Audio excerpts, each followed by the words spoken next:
Big Ronnie saying if you don't watch this guy's YouTube channel, you're making a big mistake.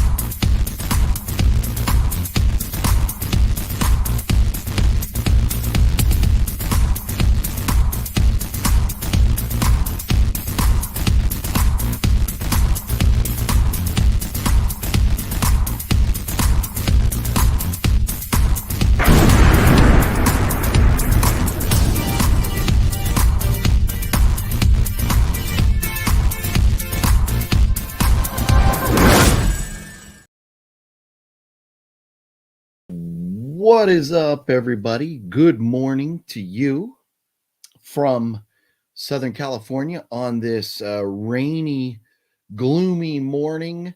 I have got some mail that I received yesterday that I need to talk about. It's exciting.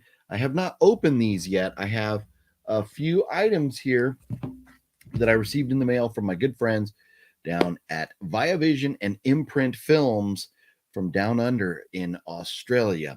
So I got to talk about those. I'll tell you where you can get them, when they're available. We'll do all that right now.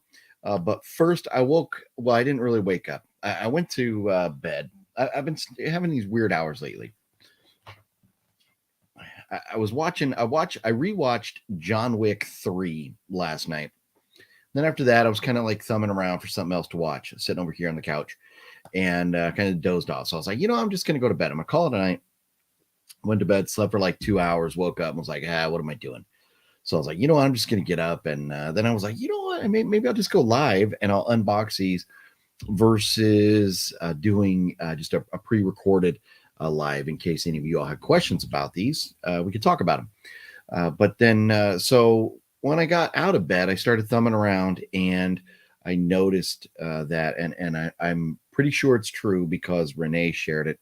But Renee Nazoda from Storage Wars, looks like his father, Gunter Nazoda, passed away maybe yesterday. Gunter, I'd never met in person, but you'd seen him on some episodes of Storage Wars. You've seen him videos with Renee and Fluffy. I believe Fluffy has met him. And Gunter was a very, very funny man and obviously did a great job as a father. Look at the way Renee turned out. So very sad news in the passing of Gunter Nazoda. That's Renee is a great man, and I like to consider him a friend. And just tragic news for the Nazoda family this morning. So I do want to say, prayers and thoughts with Renee, Casey, and their whole family as they mourn the loss of Gunter Nazoda. So very sad news. So I just want to take a moment to express my thoughts and condolences there.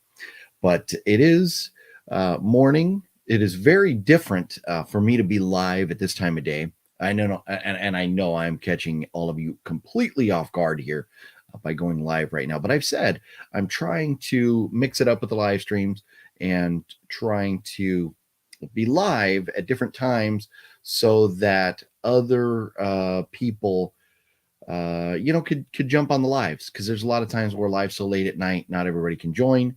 Monday evenings, not everybody can join. So I'm trying to mix it up. So I thought, what better time than right now to go live. Now I know that there's going to be some videos coming up soon from a bunch of the homies, because there are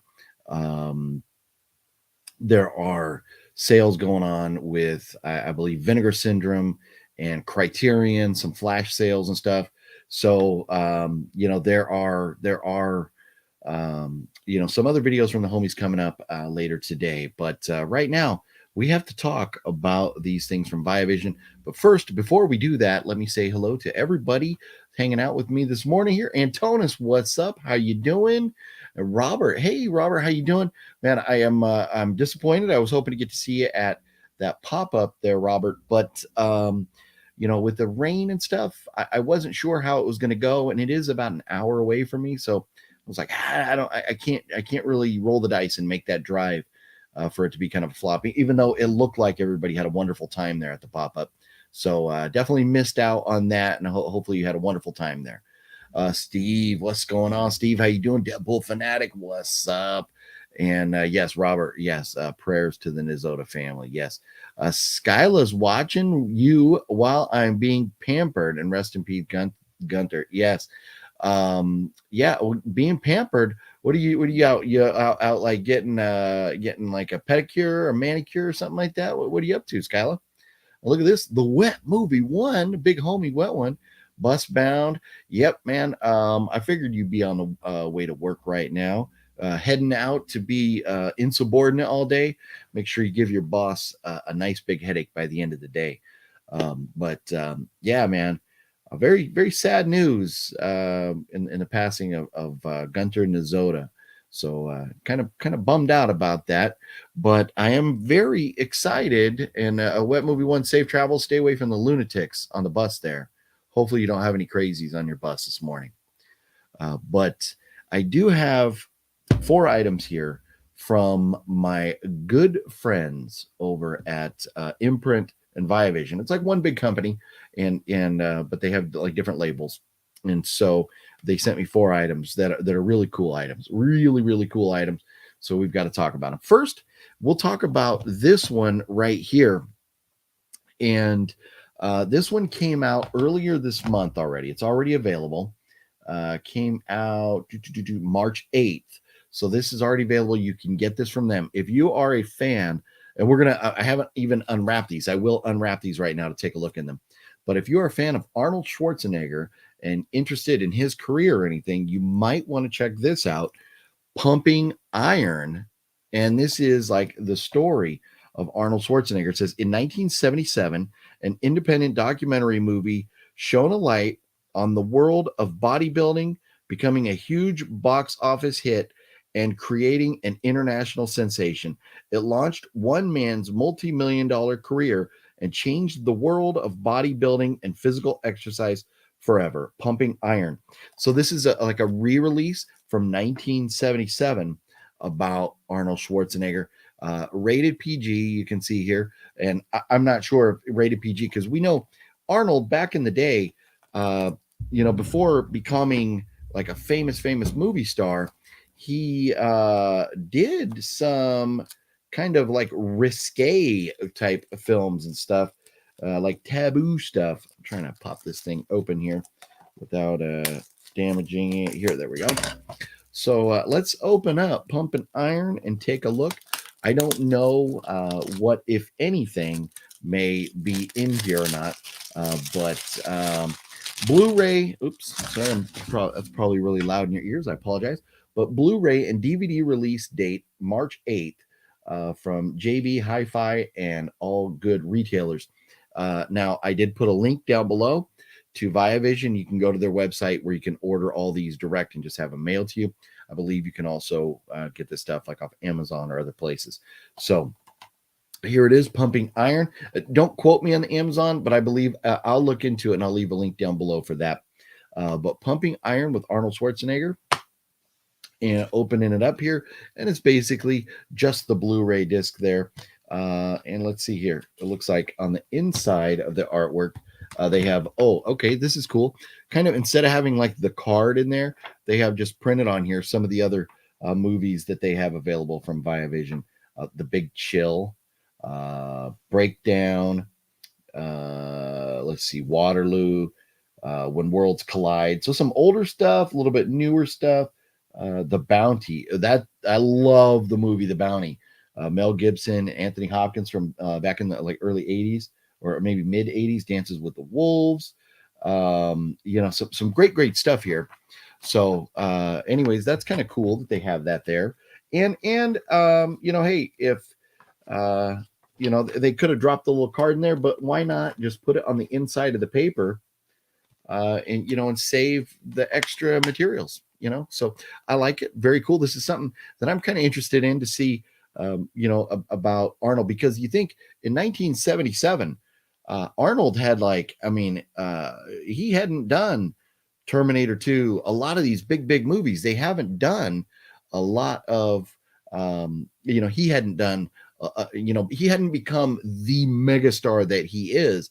And so this is kind of interesting to see what his life was like at that point, and hear from him, about, maybe, making it or coming over, becoming a U.S. citizen and that type of stuff. So very much looking forward to that. Pumping Iron, for all you Arnold fans, it's already available from VIAVISION right there. Is that right? Yep, from VIAVISION, because some of these are imprint, some are VIAVISION. But Pumping Iron with Arnold, kind of a cool title there. Let's see. So what movie won? Always Being Saved. Very good.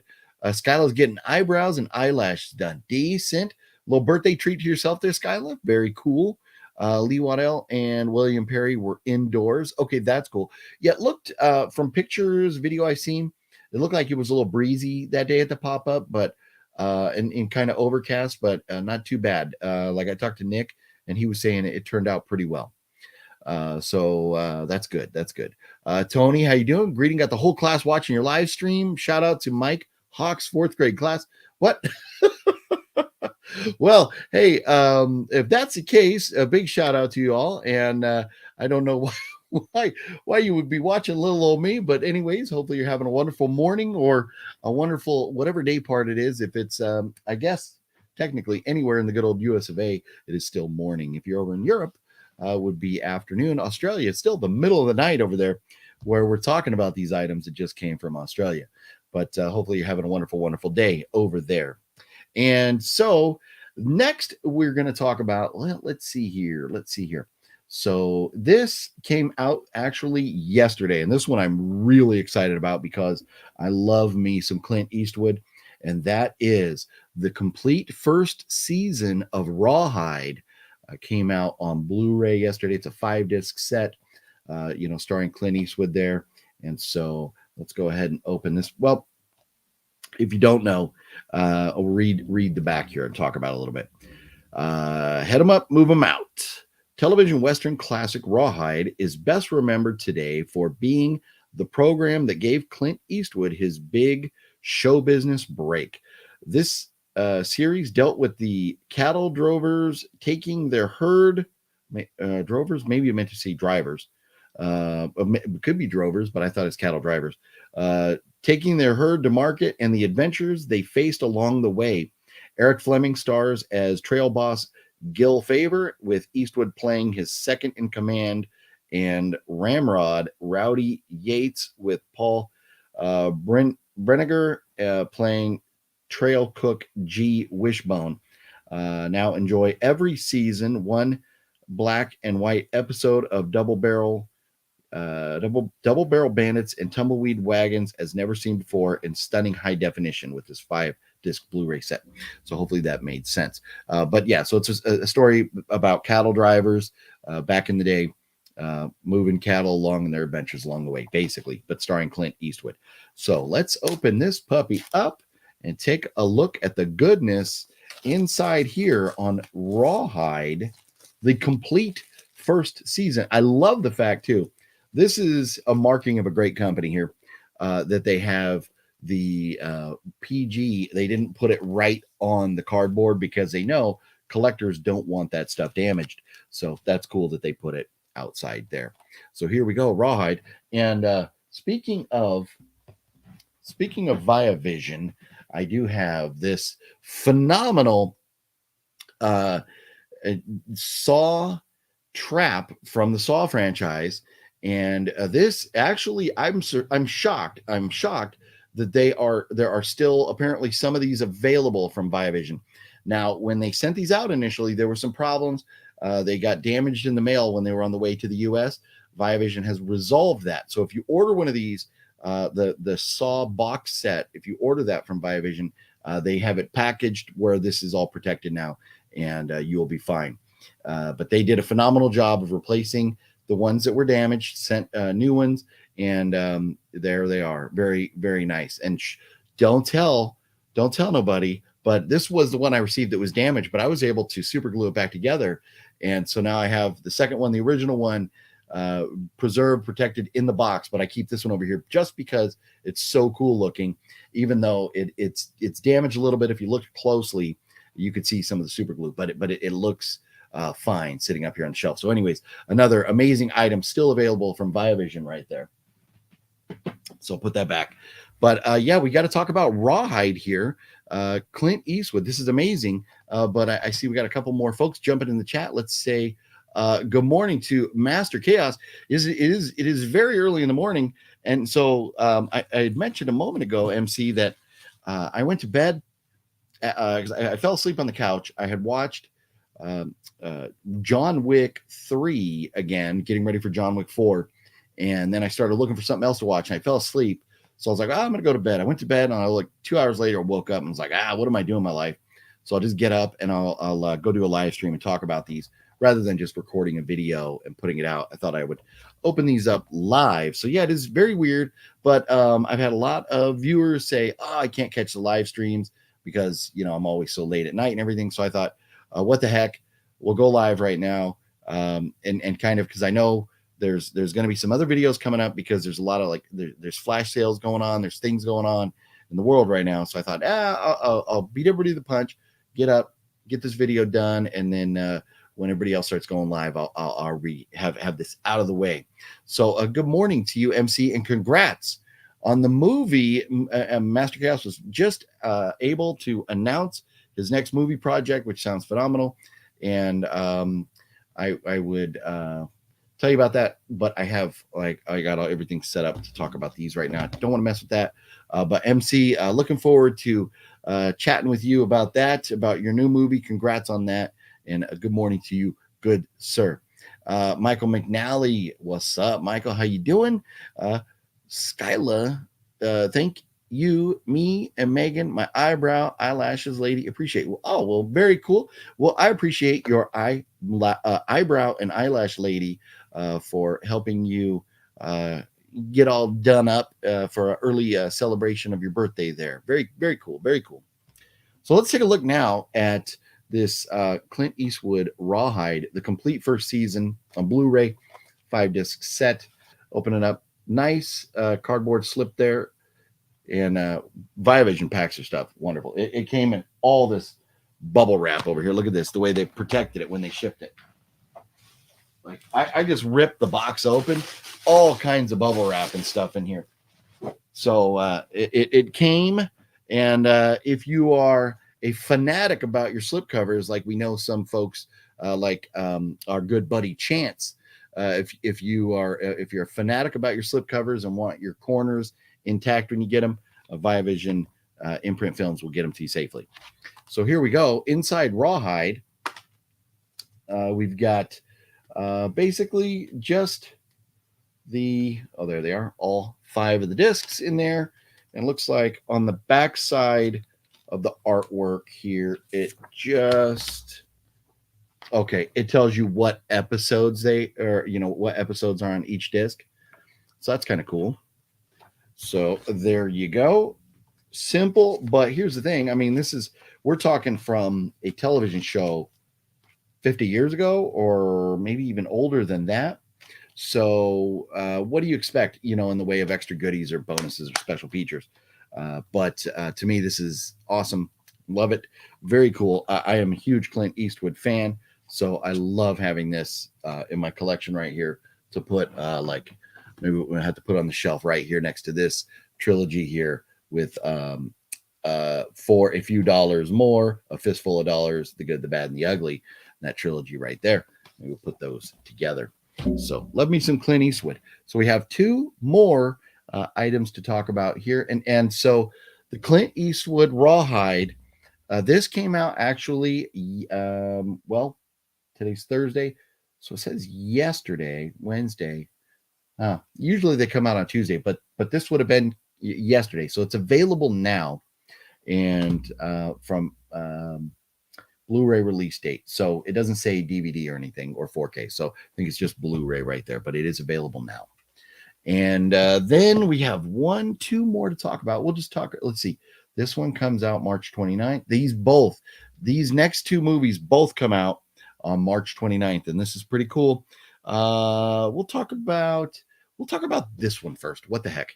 We will talk about this because this is MA15 plus. Boom. I'll Sleep When I'm Dead, from starring Clive Owen and Malcolm McDowell and some other people. I don't know how to pronounce their names, but Clive Owen and Malcolm McDowell are Sleep When I'm Dead. How cool is this? This comes out March 29th, so you can get that. I'm not sure. It says add to cart on Imprint's website. So the thing is, so this and my other one here that I will be looking at in a second are from Imprint Films. So if you go to VIAVISION on their website, it takes you right to Imprint Films. You don't have to worry about going to two separate websites. You can put them all in the box and order them all together. Pay for it at once. So they have a real nice website for VIAVISION and Imprint Films. It works out really well as far as purchasing, and you know what you're purchasing. I like the fact you know what you're purchasing from them. There's other websites, not to name any names. One of them might be having a sale today. Sometimes you don't know what the hell you're buying. VIAVISION and Imprint Films, you know exactly what you're getting when you buy it. So I'll Sleep When I'm Dead comes out next week, and it says the most frightening thing about Jacob Singer's nightmare is that he isn't dreaming. Divorced Vietnam veteran turned postman Jacob Singer, played by Tim Robbins, is disturbed when he begins to be plagued. I'm reading the wrong damn one.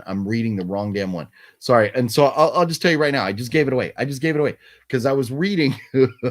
How stupid. It's too early in the morning. I was reading for Jacob's Ladder. So I've got Jacob's Ladder and I'll Sleep When I'm Dead. We're going to do I'll Sleep When I'm Dead first. So here we go. Look at that. What a goof up, right? Robert, what's up? Didn't know you were live. I didn't get a notification. Oh, that's a bummer. Yeah, just went live at 7:30, about 23 minutes ago. But because I posted, a lot of times you'll get like a 30-minute notice, like, oh, I'm going to be live in 30 minutes. And I didn't. I created the live stream like 13 minutes before I actually went live. So you might not have got that notification because of that. But anyways, we're talking some movies and stuff here. We'll recap after I get through all of them here, but I'll Sleep When I'm Dead. Now, let me read the correct description for this because I was reading Jacob's Ladder here a second ago. So this says the hypnotic thriller from the director of Croupier, whatever that is, and the classic Get Carter. I'll Sleep When I'm Dead. Willie, played by Clive Owen, a former mobster, comes back to town after he learns his younger brother, Davey, played by Riz Myers, has committed suicide. So Willie comes back to town after he learns his younger brother has committed suicide. Upon learning that Davey was brutally raped by mobsters, Willie is determined to seek justice by finding the men who victimized him. While on the search for the mobster, Willie comes face to face with Frank Scott, the local bad boy, and conflict arises when Frank starts to believe that Willie is back in town to reclaim his status as the town's bad boy. So Clive Owen and Malcolm McDowell, I mean, you have a phenomenal cast right there, a phenomenal cast. So this is great. I'm very excited. I'm completely honest. I've not seen this movie before.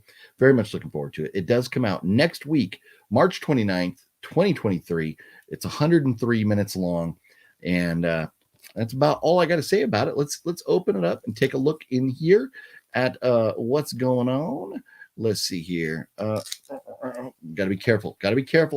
Don't want to damage the corners. Don't want my main man Bullet coming over here and criticizing my collection for having dented corners. So here we go. I'll Sleep When I'm Dead. Very cool. I like the artwork. I like that. And then nice legible title there on the side when it slides into my collection here.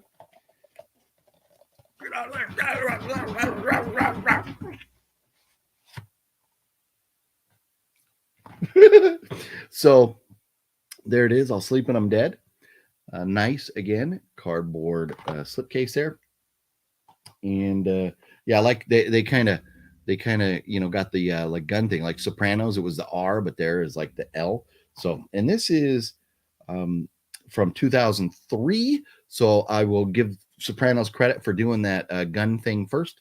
I'm sure other movies or whatever TV shows have used the gun as like a letter before, but very cool there. And so opening it up, and again, we got the Blu-ray in there, and take a look at the inside of the artwork there.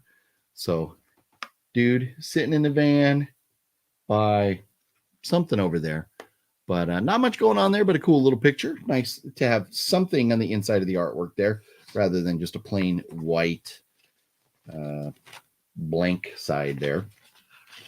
Get that back in there. Protect the artwork. Got to protect the artwork. Do not want to damage the artwork. Oh, hi, Mark. So I'm going to put that back in there. But there we go. I'll Sleep When I'm Dead. Coming out next week from VIAVISION's Imprint Films. And then here we go. If I can get my stuff together now, we need to talk About Jacob's Ladder. So you're showing the class Jacob's Ladder tomorrow? What? Well, that a fourth grade, you're not showing a fourth grade class Jacob's Ladder, dude. What are you doing? You pull, Tony, I feel like you're pulling my leg. If you're showing a fourth grade class Jacob's Ladder, one, that's pretty badass. But two, you're going to get some letters from some parents when their kids are having nightmares. So Tim H, what's up? How you doing? Good morning. And Skyla, looking my best birthday treat, and you will see tomorrow on the live video. Very cool. Looking forward to it, Skyla. Looking forward. So here we go. Jacob's Ladder from the director of Fatal Attraction. And now this says, the most frightening thing about Jacob Singer's nightmare is that he isn't dreaming. Haha. Sounds familiar. Oh, wait. Yeah, I read that a few minutes ago because it was the wrong one. But it says divorced Vietnam veteran turned postman Jacob Singer, played by Tim Robbins, is disturbed when he begins to be plagued by bizarre and violent hallucinations, both of the family he has abandoned and a bloody battle he could not previously remember. As a Vietnam veteran, you can understand why he would have weird issues, PTSD type things. So strong are the images that the line between past and present, real and unreal, begins to dissolve. Desperate for help, Jacob turns to his ex-wife Sarah and chiropractor Lewis, played by Danny Aiello. Well, that's very cool. But now, why would I understand turning to your ex-wife, but turning to your chiropractor? That's okay. Hey. What are you going to do? Starring Tim Robbins, Elizabeth Pena, Jason Alexander. Oh, that's cool. And Danny Aiello. Very, very cool. So Jacob's Ladder. Let's see. Oh, look.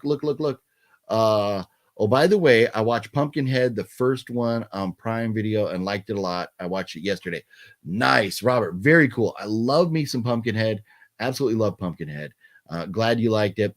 The first one is easily the best. After that, if you can't find 2, you're fine. Just watch 3 and 4 if you can find those. I really enjoyed those as well. Way Up Dude. Good morning, Way Up Dude. Did you hear about the constipated accountant? He couldn't budget, so he had to work it out with a paper and pencil. That's a dirty, poopy joke. A dirty, poopy joke there, Way Up Dude. That's hysterical, though. Very, very funny. But what's up? Good morning to you, Way Up Dude. I look amazing, and you are all amazing. Well, Skyla, you look amazing as it is, but getting your eyes done, everything, that's great. I'm very happy for you, and I'm sure that it will, make you feel a little bit better, a little more glowing throughout the day, right? Mr. Jason, what's up, Mr. Jason? Good morning to you, sir. Hope you have a great day. Finally on an early stream.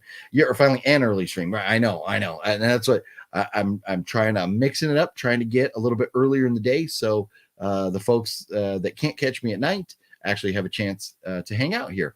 So, good day to you, sir. Good day, sir. Robert, actually, Pumpkinhead 2 is on Prime Video also, and I will be watching it this weekend. Very cool, Robert. Yeah, Pumpkinhead 2 is a little bit out there. It's a different kind of cast. It's almost like Pumpkinhead 2 is almost like kind of like an origin story. So don't expect an immediate follow-up to the original Pumpkinhead. It's more of like an origin story. So but I hope you enjoy it. I hope you enjoy it. I do like 3 and 4 better than 2 on the Pumpkinheads though. TC's in the house. What up, TC? So here we go. Let's talk about Jacob's Ladder, and then we'll recap the other 3 that we've already looked at here.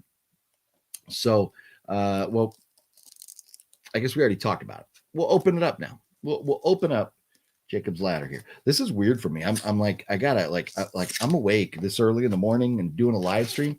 Cuckoo. What's OGP doing? I'm normally going to bed or sleeping around this time. If not in bed, I'm like on the way here around this time of day usually. Don't want to like bend it and stick my fingers in there to get it out. It's not coming. You know what happens? You jerk it enough, eventually it comes, right? Just saying. There we go. Jacob's Ladder. And again, very nice, glossy cardboard slipcase there. Tim Robbins, Jacob's Ladder. That's cool artwork. You can't run from your own mind. Very cool stuff right there. And look at that. It's funny. In this picture right here, Tim Robbins actually, for me, he looks a lot like the homie Cody Clark, filmmaker in New York and founder and creator of Gumtalk. He looks a lot like Cody Clark right there. But that's kind of cool. I do dig the artwork, and Jacob's Ladder. I want to say I've seen this like years and years ago, but honestly, I don't remember. I'm just thrilled. I'm excited that I have 4 movies to watch from my good friends down there at VIAVISION, and I'll be doing that, and we'll be reviewing, kind of talking about these down the road. But as far as Jacob's Ladder, along with I'll Sleep and I'm Dead, Jacob's Ladder is available next week from Imprint Films. It's again, and it says add to cart, so I think you can pre-order. But this is a 113-minute runtime, so a little less than 2 hours. And let's see, from 1990, and special features, 1080p HD presentation, audio commentary by the director, audio commentary by film historian and host of the Projection Booth, Mike White. Building Jacob's Ladder featurette, 3 additional scenes, so you get extra scenes. That's cool. Prepare the way. Who is this calling me? Some people that need to suck it. I'm on a live stream. They shall suck it. Something's wrong with my head. Vietnam War trauma and Jacob's Ladder video essay by film historian Josh Nelson, and teaser and theatrical trailers. So a bunch of goodies on here. And I didn't really get into the goodies on I'll Sleep and I'm Dead either. So anyways, both of these movies, Jacob's Ladder and I'll Sleep and I'm Dead, coming out next week from Imprint Films. Just go to the VIAVISION website and you can find or Imprint, but then there's a little search option. You can search for these if you're looking for these in particular. But also on their website, you can find the Saw box set still available. So I'll Sleep and I'm Dead special features has audio commentary by director Mike Hodges and writer Trevor Preston. Mike Hodges and I'll Sleep and I'm Dead documentary, 2 deleted scenes with original audio commentary by the director. So deleted scenes and kind of like a behind the scenes, or like it says documentary, but like kind of probably a making of or something like that. So amazing additions to my collection here, courtesy of Imprint Films. Very, very good stuff here. Jacob's Ladder and I'll Sleep and I'm Dead. Very good. Very nice items here. And along with, again, Rawhide, the complete first season, Clint Eastwood's big break, in Hollywood, what really got him going. So that's pretty cool. And then good old Pumpin' Iron with Arnold Schwarzenegger from this is a re-release from 1977, documentary about his making his way through the bodybuilding world and into movies and stuff. So a very cool item right there. All 4 of these are very sweet. This one is already out. This one came out like yesterday, and the other 2 next week. If you go to their website, you can find them all very easily if you're interested in any one of those. I personally, a lot of these companies, they'll send you a link and they'll say which one of these movies, or sometimes you could pick multiple. Would you be interested in watching, reviewing and stuff? So, there's other things that, like, and maybe some of you would be interested in it, but it wasn't really for me. But they had like a Tupac resurrection documentary or something that I really just didn't care about. So I didn't request that. I request things that I'm more interested in, and sometimes they send extra stuff too. So this is very cool. I'm very excited about these. With that being said, we'll probably talk about these a little bit more if you have questions or thoughts on those. But also we can we can talk about whatever now. We can talk about whatever. I'm looking at some comments here. Major Reeves, what's up, Major Reeves? OGP, get a Diet Coke. That will get you up. I know. Hey, TC, one step ahead of you. Oh yeah, gotta have my Diet Coke. All your movies you got are amazing. Yeah, they are really, really cool. I am so excited. You love the Pumpkinhead movies. Nice, Mr. Jason. Very cool. Yeah, I'm a big fan of all of them.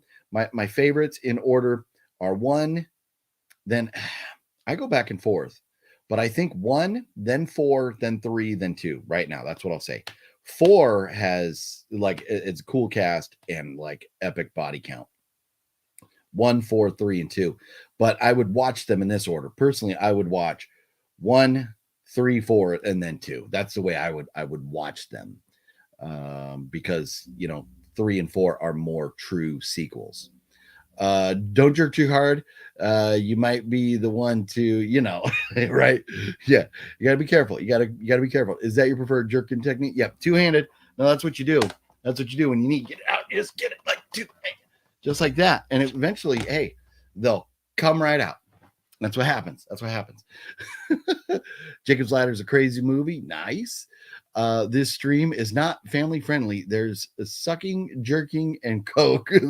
Hey, we're getting demonetized any minute now, man. You when you got coke and jerking, coke and jerking sounds like a German word or like a Swedish, maybe like Norwegian or something. Coke and jerking. We're coke and jerking. Oh man, yeah, there goes. Yep, there goes the monetization. Yep. Passing around a hat so we can gather enough money. Subscribe to your Patreon. Now I know you're pulling my leg, Tony, because I don't have a Patreon. We do have. You can become a channel member, but we don't have a Patreon. Nah, Tupac. I don't get the hype around him. Hey, and here's the thing, TC. There's some good Tupac songs, and when everybody argues about who was the greatest, hip hop, rapper of all time, and the battle, the argument between Tupac and Biggie. I've always thought the Tupac, in some of his songs, he really had a great flow. The words coming out of his mouth just flowed out so nicely. And, and Biggie was great. Both of them were such great writers. But and I don't know if it's like because it's a West Coast thing, but because don't get me wrong, I love Biggie. I love Biggie Smalls. But if I had to pick a favorite between those two, I would go with Tupac. But just not enough. Like I don't need to yeah, he was in some good movies, and he has great music. But I was like, the things that I'm reviewing and stuff, it doesn't fit this channel, and it wouldn't fit with my collection at all. So I was like, exactly your order of favorites. Oh, nice, very cool, Mr. Jason. Get 2 Diet Cokes in, right? Yeah, no, I need to get a second one. Definitely need to get a second one. On a real note, I've been diving down the Tubi rabbit hole, there's a lot of hidden gems. No, Tony, there sure is. There really, really is. And now, if you have not, let me see, do I have this on here? I don't think I have it here. We're going to be watching on the next Voyage to the Bottom of the Barrel, which was originally supposed to be April 5th, but we had to back it up to April 12th because the night of April 5th, I will be on a movie set with that fat samurai guy. And so we had to push it back a week. But on the 12th of April, we're going to be reviewing 2 movies that you can check out on Tubi. And if you want to hang out with us and have an idea of what we're talking about, the goal with the Voyage to the Bottom of the Barrel is for like Master Chaos, who is really devious and very good at picking bad movies for us to watch, for us to be subjected to. But Mr. Tony of the Dead did a phenomenal job with the last couple movies with canine female fornication. It was like, it was out there. It was out there, painful to watch, but we had a great time on the voyage talking about them. So if you want to, I'm going to try and find right now the here we go. So we're going to be talking about on Tubi, it's called Alita Vampire Mistress, Aleta Vampire Mistress. We're going to be talking about that. And then there's another one called Lady of the Dark, Genesis of the Serpent Vampire. So if you want to watch those 2 movies, we will be let me go ahead and do this. I'm gonna see if I can just put that there. If I can bring this up, let me see. Hopefully this will work out for me, right? It should be pretty easy. Should work out fine. Oh yeah, here we go. Bum, bum, bum, bum. This will be the thumbnail. Look out for this video when it comes up. Ba, ba, ba. There we go. Let me take down your comment so you can see. But that's it. This will be on April the 12th. And that should take place 5 o'clock on the West Coast here and 8 o'clock on the East Coast of the good old US of A. And we will be, you can see up there in the upper left, Alita Vampire Mistress and Lady of the Dark, Genesis of the Serpent Vampire are the 2 movies. Then on the right side, we have, it's hosted by me. Then right below me, you got Mel. Next to Mel, you got Master Chaos. And then kind of down below and off to the side, Bullet Blake and Mr. Tony of the Dead. And also, we'll be joined by Skyla, who is going to be hanging out, and she has been subjected to these movies. And then I don't know. I'm guessing. I don't know if those are just bites that are bleeding, or if those are bitten nipples with blood pouring out of them. They kind of look like bitten nipples. But Master Chaos made this image here, this thumbnail. So I don't know if those are nipples that are bleeding, or if they're just like vampire bites that are bleeding. We'd have to ask Master Chaos there if he's still watching. Master Chaos is a very, very, very busy man, so I'm not sure that he would still be with us here. But if he is, he could let us know whether those are just bites or if they're nipples. But that's what we're going to be doing on April the 12th here on the channel. So join us for that. It's going to be a lot of fun. We're going to be hanging out, talking bad movies as we do on the Voyage to the Bottom of the Barrel. Tupac and DMX are my favorites from that era. Mr. Jason, I love me some DMX too. And Tupac is great. I have so many hip hop artists that I really, really enjoy from the 90s. And those 2 are definitely in that category there. What's up, the monkey?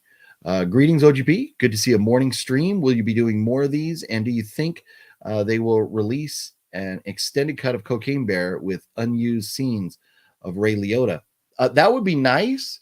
And I would imagine that at some point, even if it's not on the initial release, any footage they have of Ray Liotta, even if it's not included in the movie, would probably be put on with the special features. Would make sense, right? So that I don't know. I hope so. I hope you're onto something there. And yes, I am trying to mix it up with the streams, and I will see about doing more of these to where I know a lot of folks can't be there, especially when I do the late AF lives. And so, hey, here we are in the morning. I will try and do more of these. Having a good time doing it today. And I can go live and I can ramble. You know me, I could talk. I went live the other night. Didn't have anything set in mind of how long we were going to go. Next thing you know, Skyla and I had been chatting for 5 hours. So this, we had these titles here to talk about, 3 movies and 1 TV series in Rawhide, from the good friends at Imprint Films and VIAVISION. But we can also just go live and talk about whatever. There's always me. I can ramble. I can ramble with the best of them. To be or not to be, that is the question. And that is a very good question, Mr. Jason. To be is, it has to be Tubi. It has to be Tubi TV, because to watch some of those movies that are on there for free, and on Tubi TV, you can see Master Chaos's most recent movie, The Headless Horseman, with that Fat Samurai guy. Somebody asked me the other day, was that Fat Samurai in there? Yes, it was that Fat Samurai guy in Master Chaos movie Headless Horseman, which is out now. You can check that out on Tubi. Among a bunch of other things. You can find me in at least 2 movies on Tubi. I am in at least 2. So Tubi is a phenomenal website or streaming service platform. You can watch on a computer, you can watch on TV, whatever, but there's a lot of great content on there. There's so much good content. Want a bad movie? Horror at 37,000 Feet, featuring William Shatner at his best. Oh, yeah, no, Horror at 37,000 Feet. I think, did Fluffy and I watch that? I can't remember. But I remember when we heard about that coming out, it was like, no way. That sounds like it's going to be fun. If I remember right, it has a fun little cast. But it's been a while. And that was one of the movies that Fluffy and I were watching when we were doing a lot of drunk movie reviews. I don't know if we reviewed that one or if we were just drinking at the time. But I do remember that movie coming out. That's probably one, Tim, that I should revisit, just because I don't remember it. Ever heard of Lake Mungo? I've heard great things about it, but have yet to check it out. I don't know. Lake Mungo. Let me take a look. We'll pull it up on the good old IMDb here real quick. And so here we go. From 2008. With Rosie Traynor and Martin Shape. Let's see here. Strange things start happening after a girl is found drowned in a lake. Yeah, I don't think I have seen that. Do we have a country of origin? Is this like a UK film? Drama, horror, mystery. Well, it's right up my alley as far as the genres there, and it's a 6.3 out of 10 with over 25,000 reviews. 6.3 is a pretty good rating, because it's like on IMDb, it's hard to get like really, really high rating. 6.3 is a very good rating. So I shall add that to my list. I've got a little listy list going on over here. Skyla was in, and Skyla and some of you were giving me some, and boy, do I need to address this. Oh boy. Lake Mungo. Yeah, I'll check that out. I have not seen it either, Tony, but definitely. TC hopes that's nipples, right? I don't know, right? It kind of looks like those could be bloody nipples right there, right? Could be. I don't know. We had to find out from Master Chaos there. Looking forward to reviewing these flicks. Yeah, Skyla, it's going to be a blast. I can't wait to do that live stream with you and the rest of the homies there. Lord, he was born a rambling man. Hey, I've done some rambling. I have done some rambling in my day. Yep. We'll definitely check out that movie. I watched Tubi on occasion, found some decent movies. Just forget the names. And I'm with you. Sometimes you just start clicking. And that's where I felt like fallen in love with Letterboxd. And a lot of times, as soon as I get done watching a movie, I'll just go on Letterboxd, when the credits are still scrolling, and kind of type in my instant reaction. I used to try and really put in detailed reviews, but then now I'm just like, just give my basic thoughts on the film and move on. But at least I have documented, so I can go back and be like, what was that one movie I watched? And if you can remember about the time of year, it's all, you can look in your diary, it'll tell you the date that you watched it and everything. So I recommend Letterboxd if you're interested, if you care to try to remember those titles. But so yeah, anyways, yeah. So the other night when Skyla and I were hanging out talking, which we had a blast, but toward the end of the stream, we started talking about really obscure, hard to watch movies. And somebody mentioned Pain Olympics. and then somebody else was like, don't watch Pain Olympics. And I don't remember if it was Skyla or if it was, one of the, the comments that said Pain Olympics, but we started talking about it and somebody was like, do not watch Pain Olympics. So I have not watched Pain Olympics, but I Googled it and I will not be watching Pain Olympics. I'm getting all flabbergasted over here. Apparently what happens in Pain Olympics, that would give me nightmares for the rest of my life. Like for the rest of my life. Like, I don't know if that's the only thing or one of the things that happens in Pain Olympics, but I will not be watching Pain Olympics because at least one of the things I heard that happens in there. And I saw a review because we talked about the idea of watching some of these and recording our reactions as we're watching them. And, hey, I could watch Two Girls, One Cup 52 times before I could watch Pain Olympics once. So, that Pain Olympics does not look like anything that I ever need to put my eyeballs on. He's breaking the legendary list. Yeah, it's serious when he breaks out the notepad. No, I know. When I'm breaking out the list, we got to add. We got stuff to add to the list here. We got movies to watch. So, gotta dust out the pen. Dust off the pen and get that list beefed up a little bit because when I go to Zia Records, I need some stuff to hunt down. I need to find, even if it's a good movie, and even if I can watch it for streaming, I still love to add it to the collection if I don't have it. So always got to have that list, the handy dandy notebook, and have that list ready to go. I have a recommendation for you: the movie Adam Chaplin from 2011. Adam Chaplin, huh? I could tell you, well, maybe I can't tell you for sure that I haven't seen it, but the name does not sound familiar to me at all. Emmanuel De Santi directed it, so this sounds like an Italian film. His life was torn apart when his wife was murdered by mafia boss Denny. Filled with vengeance, Adam summoned a demon that endowed him with godlike strength so that he might survive his journey through Heaven's Valley. Skyla, that does sound right up my alley. Thank you for that. That is definitely going on the list here. Adam Chaplin. Hey, that one sounds great. That really sounds great. Yeah, thank you for that recommendation, Skyla. Melissa Barrera had a horror movie called Bed Rest on Tubi. It was decent. She wasn't too bad in that one. I enjoyed her in The Heights. I guess horror is more difficult for her, seems to improve. Yeah. Melissa she was pretty rough in Scream 5. She was better in Scream 6. But there were still a couple issues in Scream 6 where I was like, ooh, the acting was cringy. But that's cool. Bed Rest. Bed Rest sounds familiar to me. Let's see here. A pregnant woman on bed rest begins to wonder if her house is haunted or if it's all in her head. Looking at the trailer here.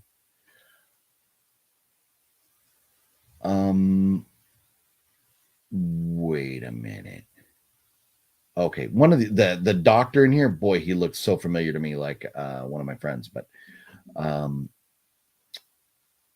yeah, I have not seen that yet, and that just came out last year, huh? But it does look very well done, and to me, so one of the big things I had mentioned, I messaged Fat Samurai Guy last night, and I was telling him that, as I was watching John Wick 3. John Wick 3 is my least favorite of the three original John Wick movies. There's just not much substance to the story, not much meat on the bone when it comes to the actual story. It's just, and I know John Wick movies are not about these like serious, really deep plot lines and everything. It's just about a guy who's pissed off because his dog got killed, so he's killing everybody in sight. I understand that. But part 3 was pretty rough. It was just so much action, violence, fighting, repetitiveness over and over and over and over and over and over and over, and not much story. And I need a good story to keep my mind going. I don't care about action, violence, fighting if there's not a good story. I just don't care. So John Wick 3 just did nothing for me. I felt like I was watching kind of a rehash of the first 2 with a little bit different like setting and plotline, a little bit different. So I was talking to him about that, and boy, I completely forgot why I was getting on that tangent right there now. But I know, because telling him like I need a good story. I need a well put together movie. I need a plot line. I need something to expect what's next, not just how are we going to kill the next guy, but I need something to look for. I need a serious arc. Give me a reason to be invested. Why I need to care about this character. John Wick, we know he's not going to die. Like, come on, we know he's not going to die. So it's how many people is he going to kill? And that's fun. It can be fun. That's great. I love it. No disrespect to anybody who does love that movie. But part 3 was pretty rough for me to get through. But as far as just give me a movie with a good story and put together well. And looking at Bedrest, the cinematography looks amazing. I love that type where it's kind of like dark and kind of gloomy, kind of ominous kind of settings. I really like that. So Bedrest, I'm definitely going to check that out. It has as well made the list. We've got a trifecta addition to the list this morning. What movie franchise are you sick of to where you can't watch it anymore? That's a good question. So I'll tell you some franchises that may or may not surprise you that I don't care for. The Matrix. I've never been a fan of the Matrix movies. I just and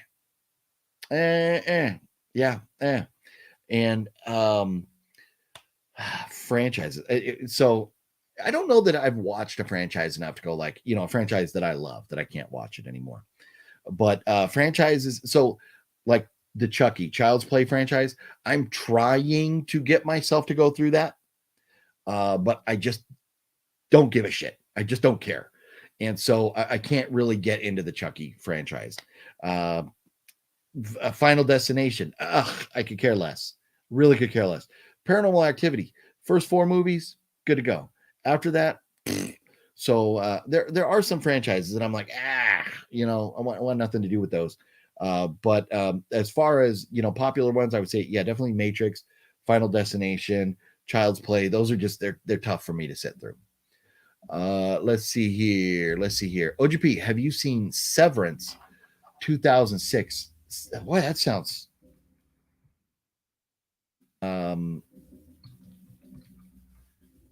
so familiar. 2006. Here we go.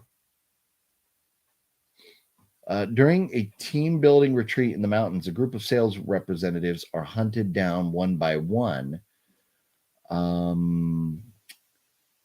Yeah. Oh, looking at those thumbnails. No, I don't think I've seen that. Nathan C. Well, thank you very much for another phenomenal recommendation. This looks great. And again, like I'm not familiar with the cast. I'm wondering, is that like a UK based film? Interesting. And why doesn't it tell me? Usually it would tell me on here. Oh, the country of origin's probably way down here. Storyline, genre, taglines,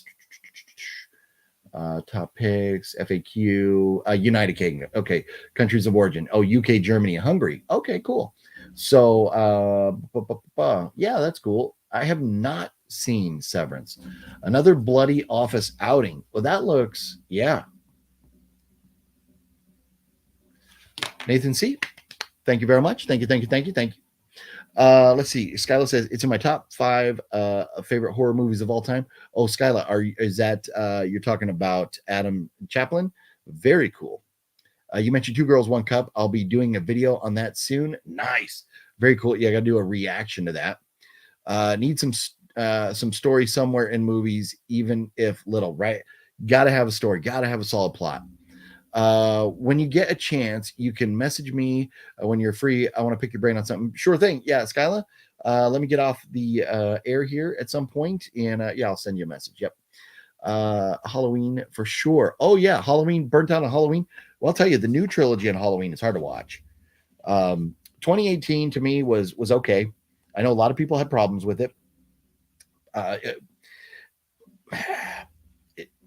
You could pick it apart, but it wasn't that bad to me. Halloween Kills was a little better than 18 in my opinion. I think. I don't know. I mean, that's kind of tough. Maybe they're about the same. But Halloween Kills had like two like really like goofy, cheesy things: a rah-rah in the hospital with the town, and then like a couple things like at the park and stuff like that. There was just some problems with it. But all in all, Halloween 2018 and Halloween Kills thought were okay. Halloween Ends destroyed that trilogy for me. But otherwise, when it comes to Halloween, the original. And part 2, part 4, part 5, I could watch them over and over and over. Those are all. I mean, 5 is a little tough. 5's a little tough, but let's just say at least 1, 2, and 3. 1, 2, and 4. 3 to me is a movie that it's part of the franchise, but it shouldn't be. It should be its own thing. But that's another one that's fine. But 1, 2, and 4. I could definitely watch those over and over and over as far as Halloween goes. Insidious is on the cusp of being trash. If the next one can impress, we're in good shape. Yeah, the Insidious franchise, like some of the newer franchises, like The Conjuring, Nun, Insidious. Some of those they have potential. But they're kind of like, you don't know if they're great or if they're trash. You just don't know. Yeah, I'm with you. That's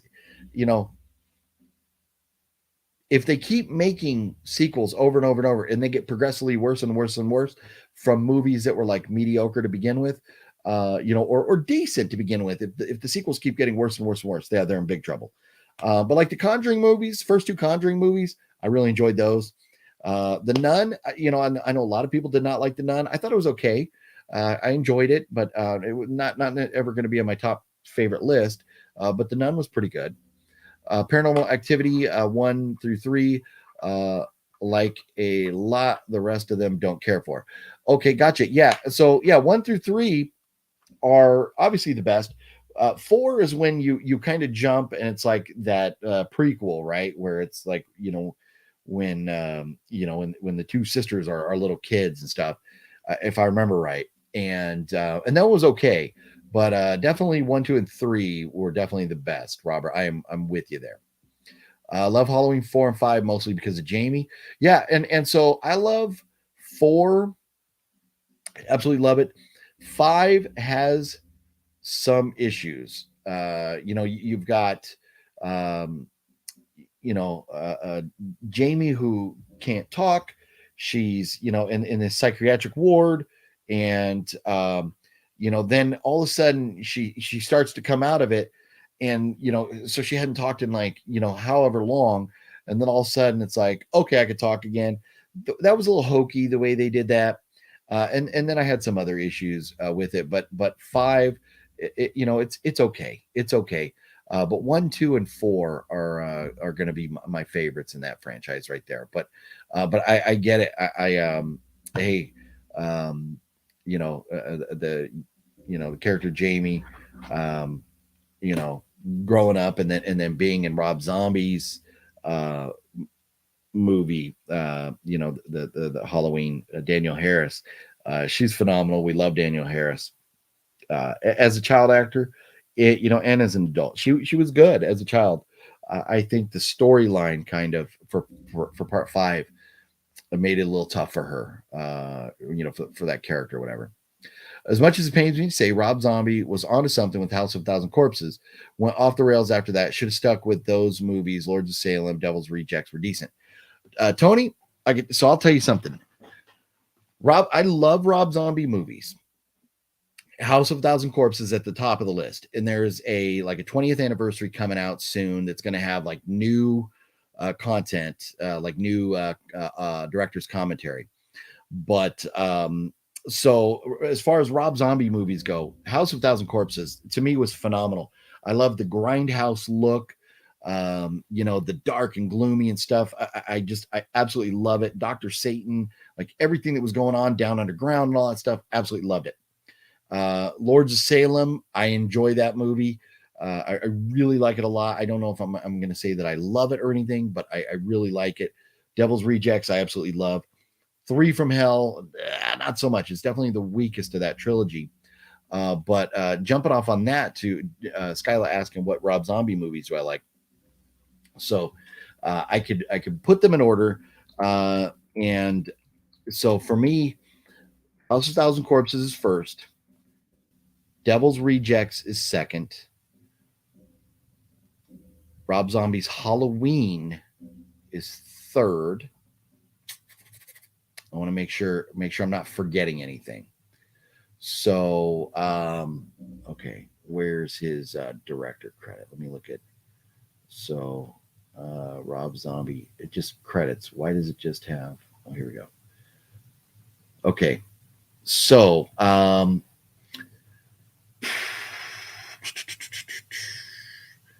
yeah.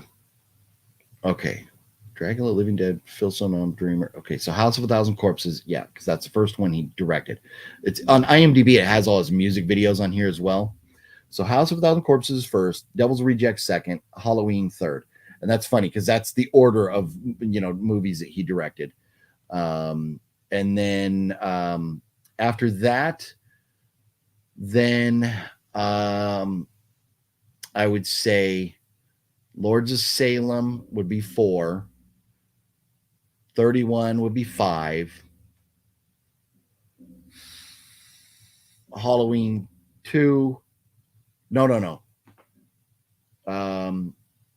So House of a Thousand Corpses, Devil's Rejects, Halloween, Lords of Salem, then 31, then 3 from Hell, then Halloween 2, and last, his worst, is The Monsters. I don't know what the hell he was thinking with that, but yeah.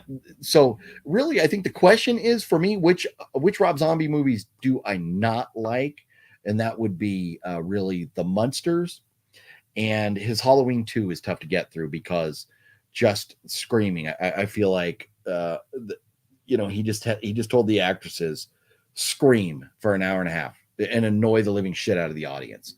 So The Monsters is I do not like at all, and his Halloween 2 was pretty tough to get through.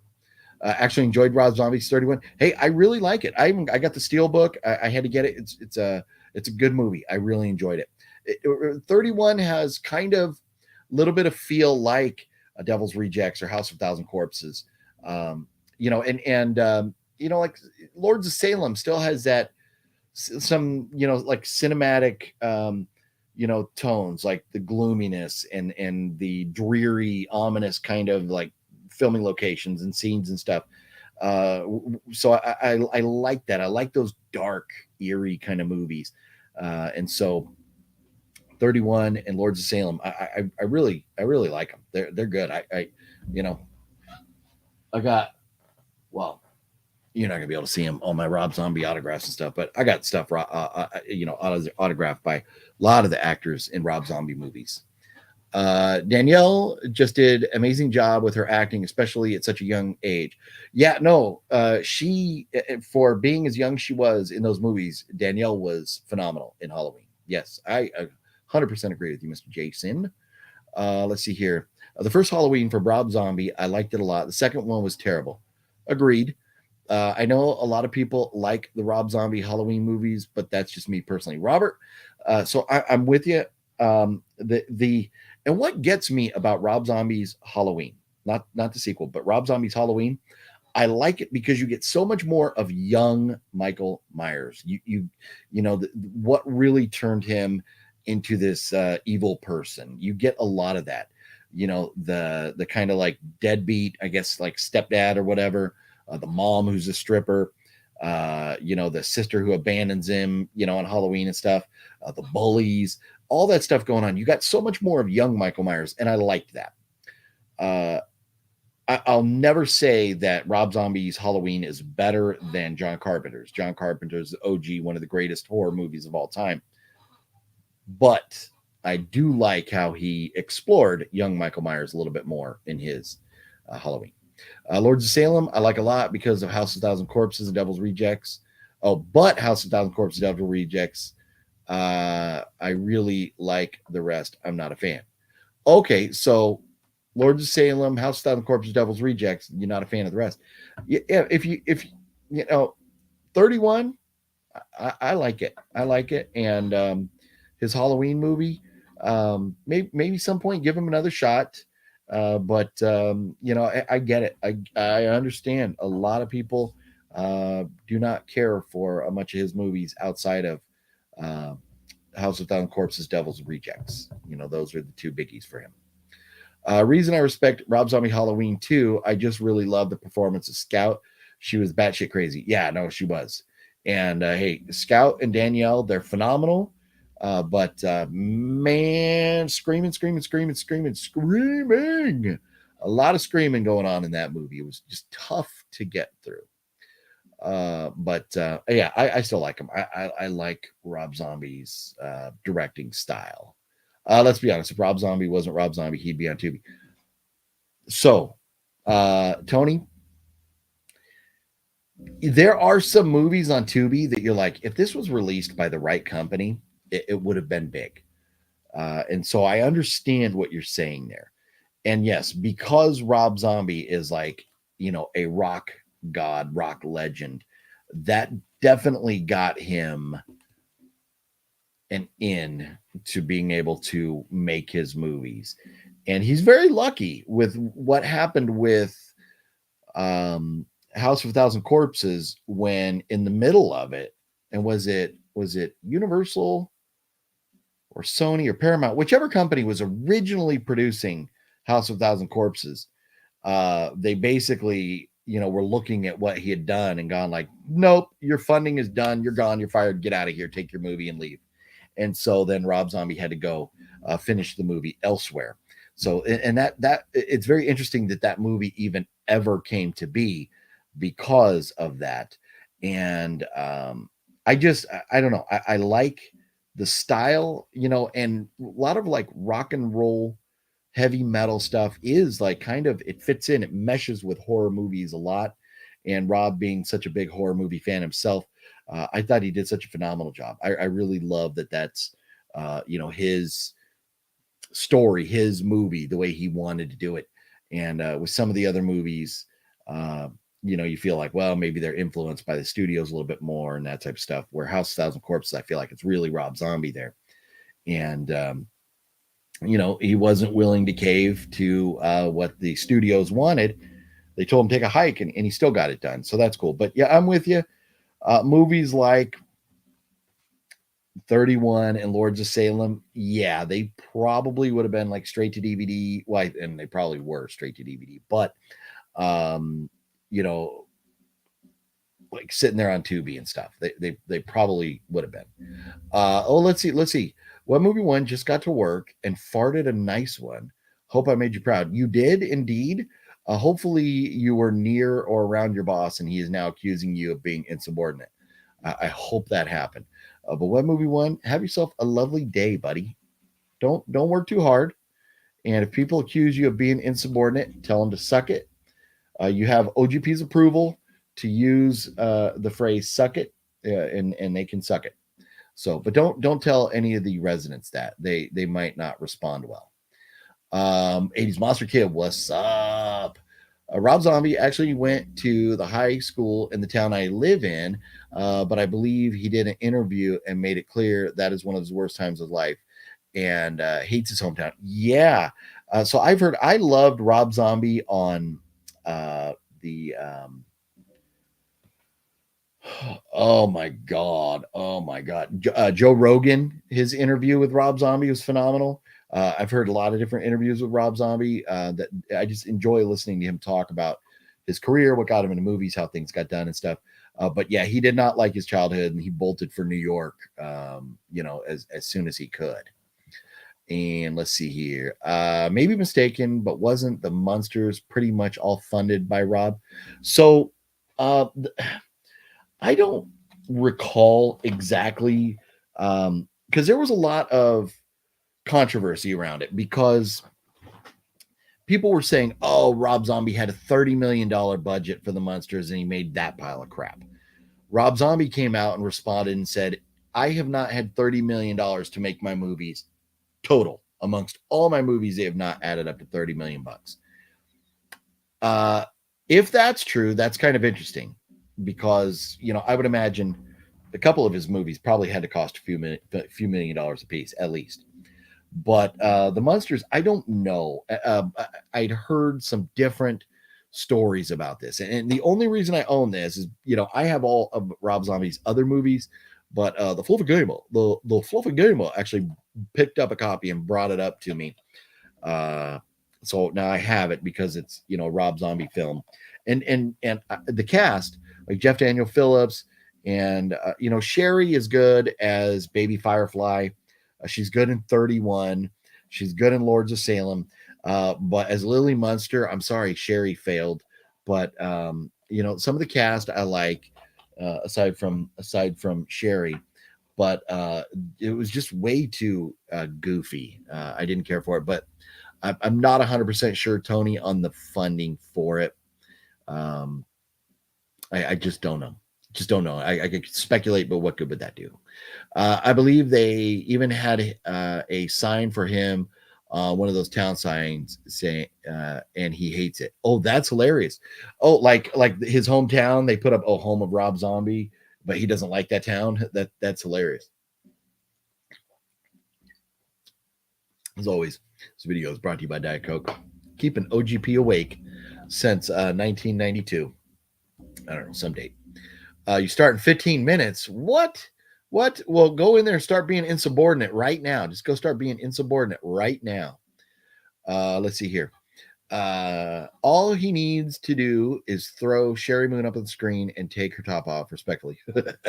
Well, Tony, it's not like a full frontal or anything like that. But there is definite in Lords of Salem.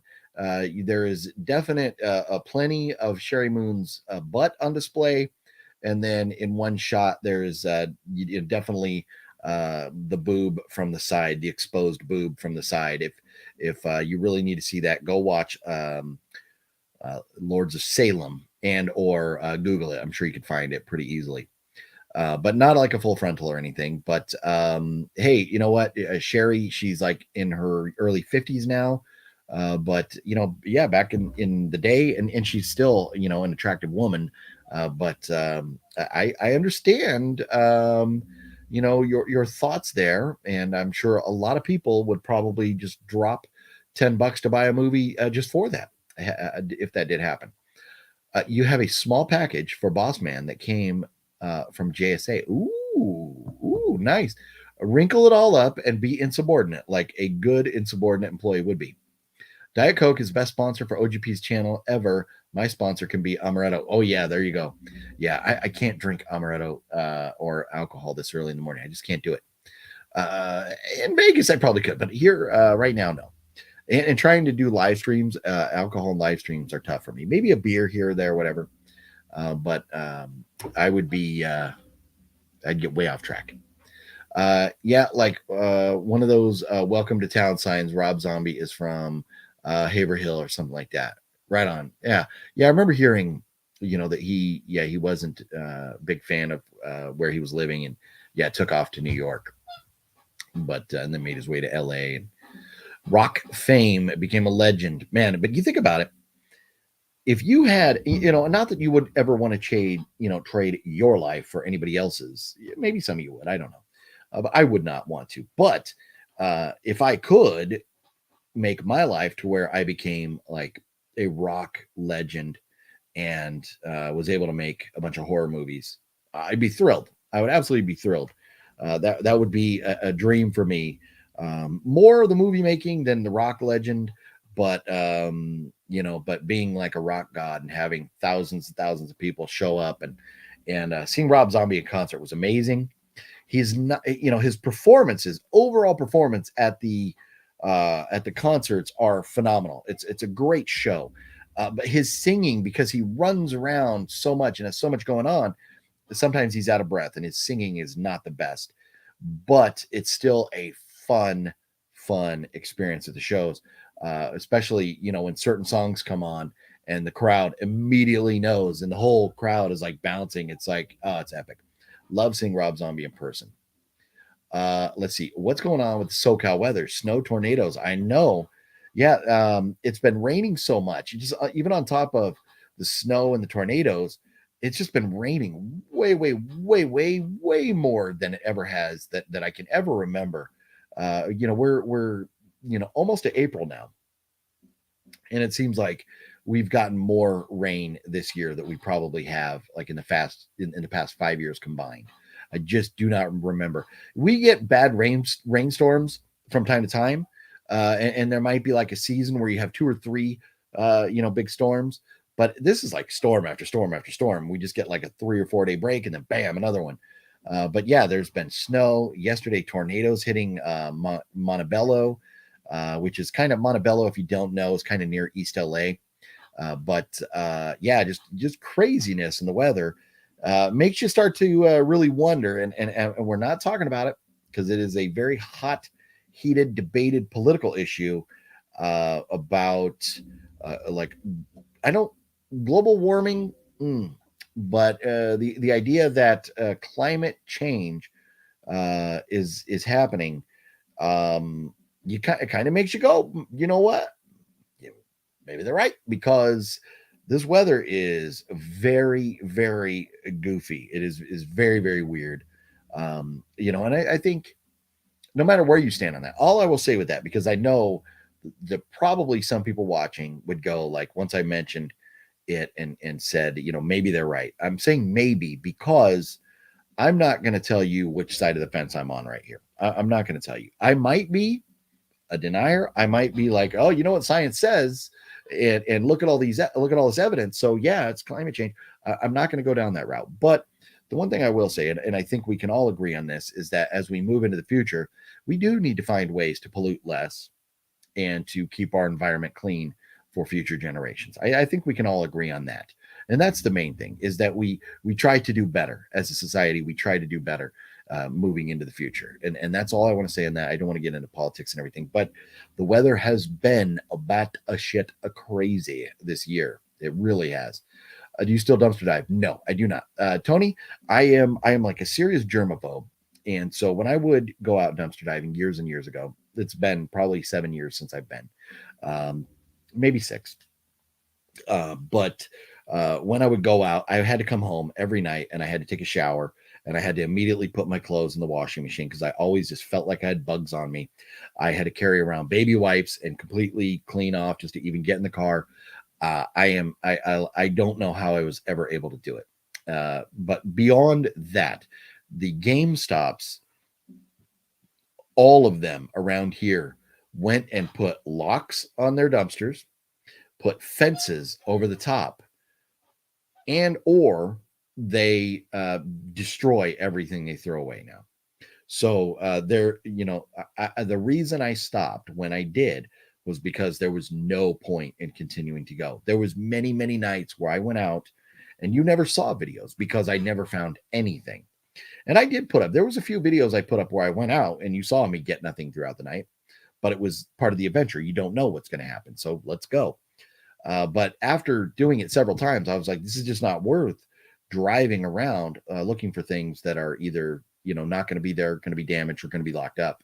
So no, I quit a long time ago. And I just, like I said, I'm a germaphobe. And so I just don't like going near trash or anything. I'm not even like a big fan of handshakes. Not a big fan of, unless it's like with, people that I'm like really close with and don't see that often. I'm not a fan of like the bro hugs and stuff. If I see you from time to time or whatever, like I see like Cinestalker or Web Movie One, Fluffy or whatever, we don't really do the bro hugs, maybe a fist bump or whatever like that. People that I don't see that often, yeah, you do a little bro hug or whatever. But I'm not a huggy person. I'm not a touchy person. Just quite a bit of a germaphobe. And so, yeah, dumpster diving will not ever be a part of my future again. Yeah. This world's just falling apart on all aspects. That's all I'll say. Yeah, no, Mr. Jason, it's a scary, scary time right now with Russia being kind of crazy, not knowing what they're going to do. What's going on with Ukraine and Russia and China and this partnership with them. You don't know what to believe on the news. One channel tells you this, another channel tells you that. And so, it is a very tough time to be alive if you care about those type of things.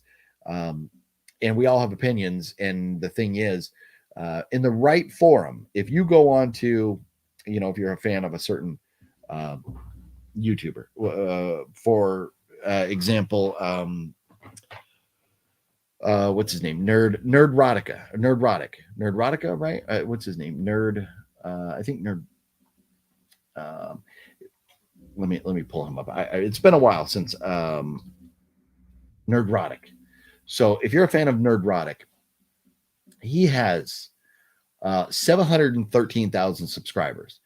And it says former comic book retailer covering good, bad, and the ugly from pop culture, home of Friday nights. So, but he talks pop culture. He talks, comic books, TV shows, movies, all that type of stuff. But he also talks politics.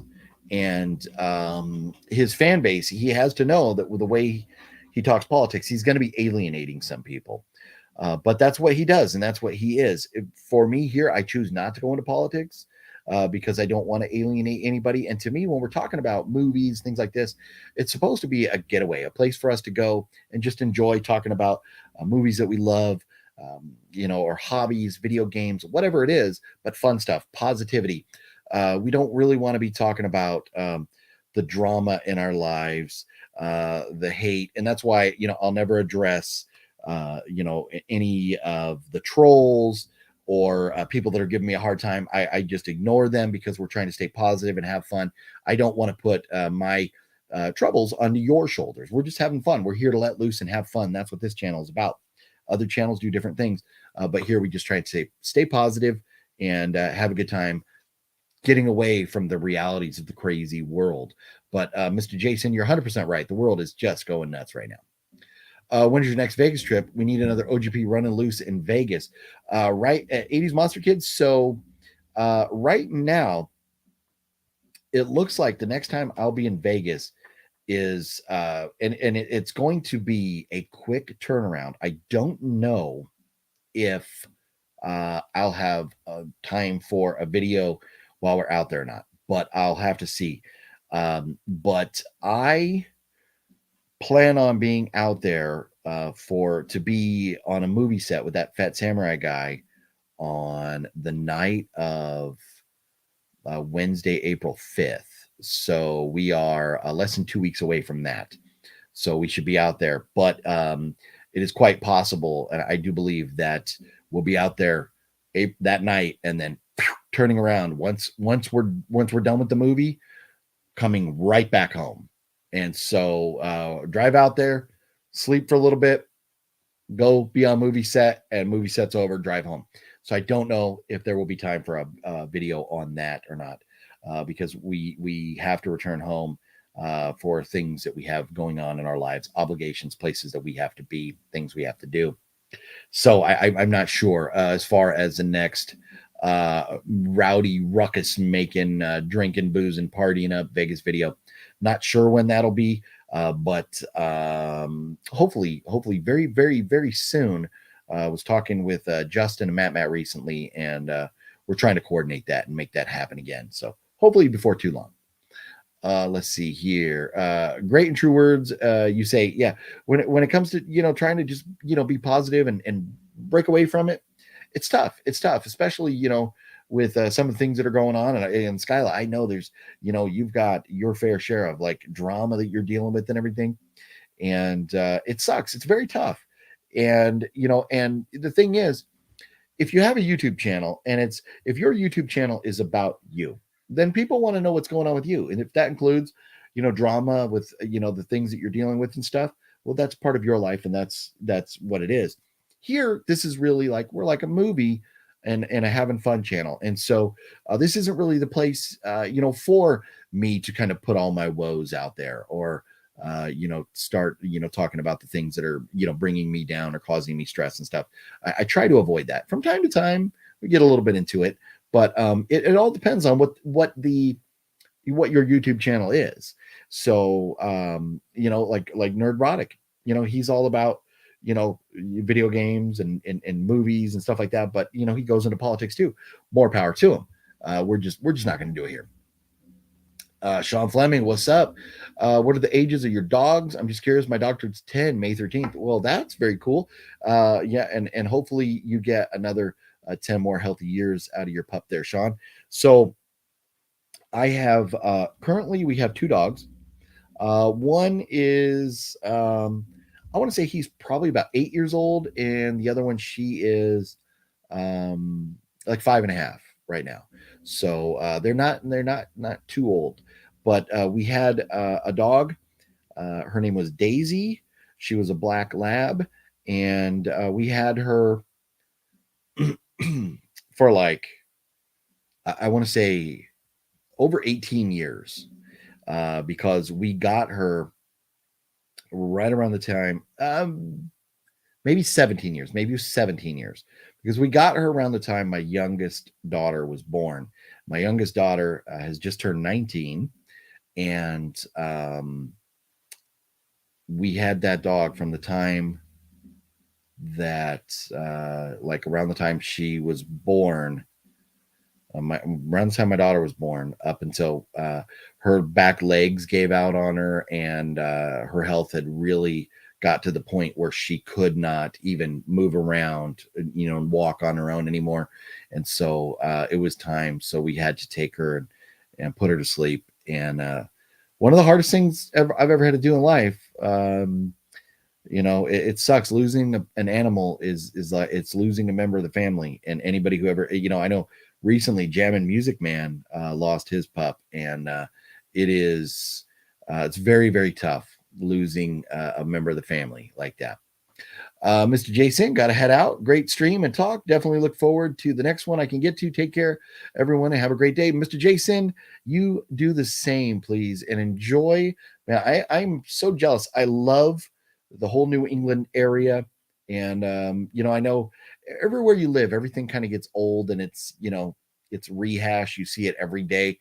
But I hope you all enjoy, you and Sean and Richard and the other folks that live up there in the New England area. I hope you all enjoy and appreciate the history and the beauty of the area that you live in. I love that part of the country. But yeah, Mr. Jason, have yourself a wonderful day, sir. A wonderful, wonderful day. Your daughter's 31. Oh, wow.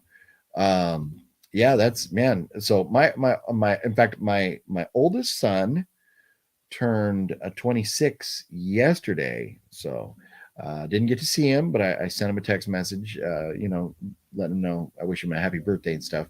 But yeah, my oldest is 26. So let's see here. Really sorry about your dog. Definitely hurts to lose that part of the family. Yeah, it really does. It really does. And it's been a while for me. It's been a while. It's been a couple of years since we had to put her down. But thanks for that, Mr. Jason. Appreciate that. Yeah, it really does. It sucks. What's your plan today? Tony, I'm probably, after we're done here, I'm probably going to go to bed. So I have to get some sleep at some point. I was up last night. Like I said, I was watching John Wick 3, getting ready for John Wick 4 coming out this weekend.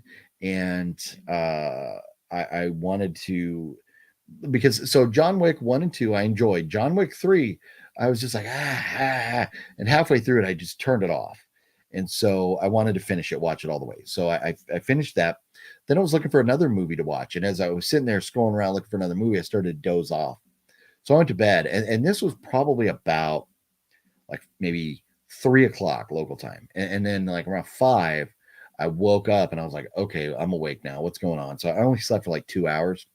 So then I was like, I knew I had these movies from my good friends at VIAVISION and Imprint to talk about. And I thought, well, I'll get up and I'll record a video, put that up for the hashtag EMAG. And I haven't mentioned anything about that, but we need to discuss that because this here will be the video, and I will post something about it for those who maybe have watched earlier and then have already had to go handle their business for the day.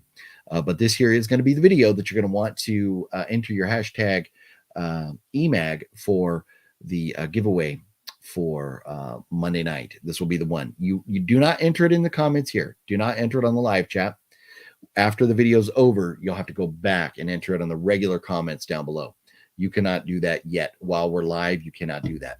Once the video's over and you could watch the replay, you go in and you type in hashtag EMAG, and then you will be entered for the one of the two giveaways Monday night.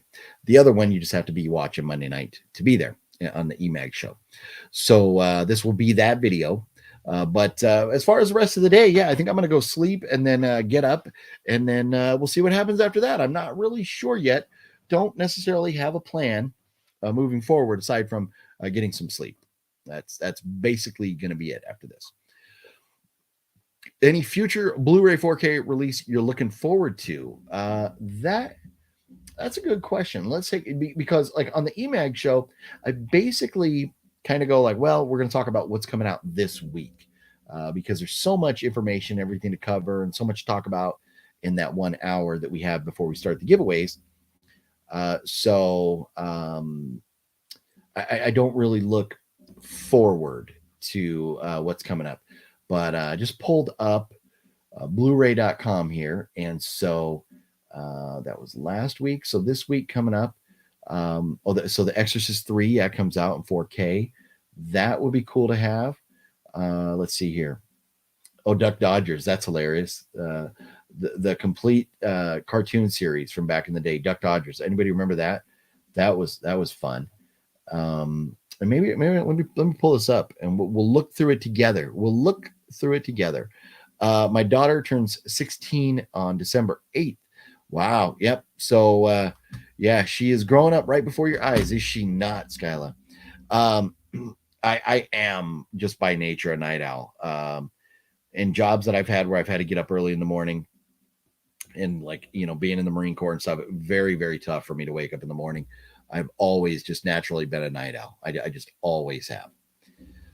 And I think part of that is, as a young kid at home with my mom, mom and dad, I was fortunate that my parents, were together, my entire childhood. They never divorced or anything. They both passed away, but, already now. But staying up at night, watching movies, horror movies in particular, with my mom was something that I love, memories I cherish that I have from being a kid. So maybe that has something to do with it or whatever, just genetics or whatever. I don't know, but just do not like getting up early in the morning. I don't. I'd rather, if I'm going to be awake all night, fine, whatever. But I just don't like waking up early in the morning. So let's see here. Let's share this screen, and yeah, there it is. We'll take a look at the we got a stupid commercial thing here. Blu-ray.com always puts these up. Drives me nuts. So let's bring that up. There we go. So Blu-ray.com, and this hopefully these ads over here don't give me any copyright issues. But let's see. Oh, that's probably gonna. Oh, that's a commercial, but still, I don't know how to get rid of that ad. There's usually they have like a little thing you can exit out of on them, but this one is just not going away yet, and it's playing ads over and over and over. Yep, there's another ad. So I wonder if I can. I'm not going to be able to move that out of the way. Let's see. Give me just a second here. Let's see if this, because it's got 5 seconds left on this ad. Let's see if it stops playing ads after that. If it doesn't, another stupid ad. Add choices.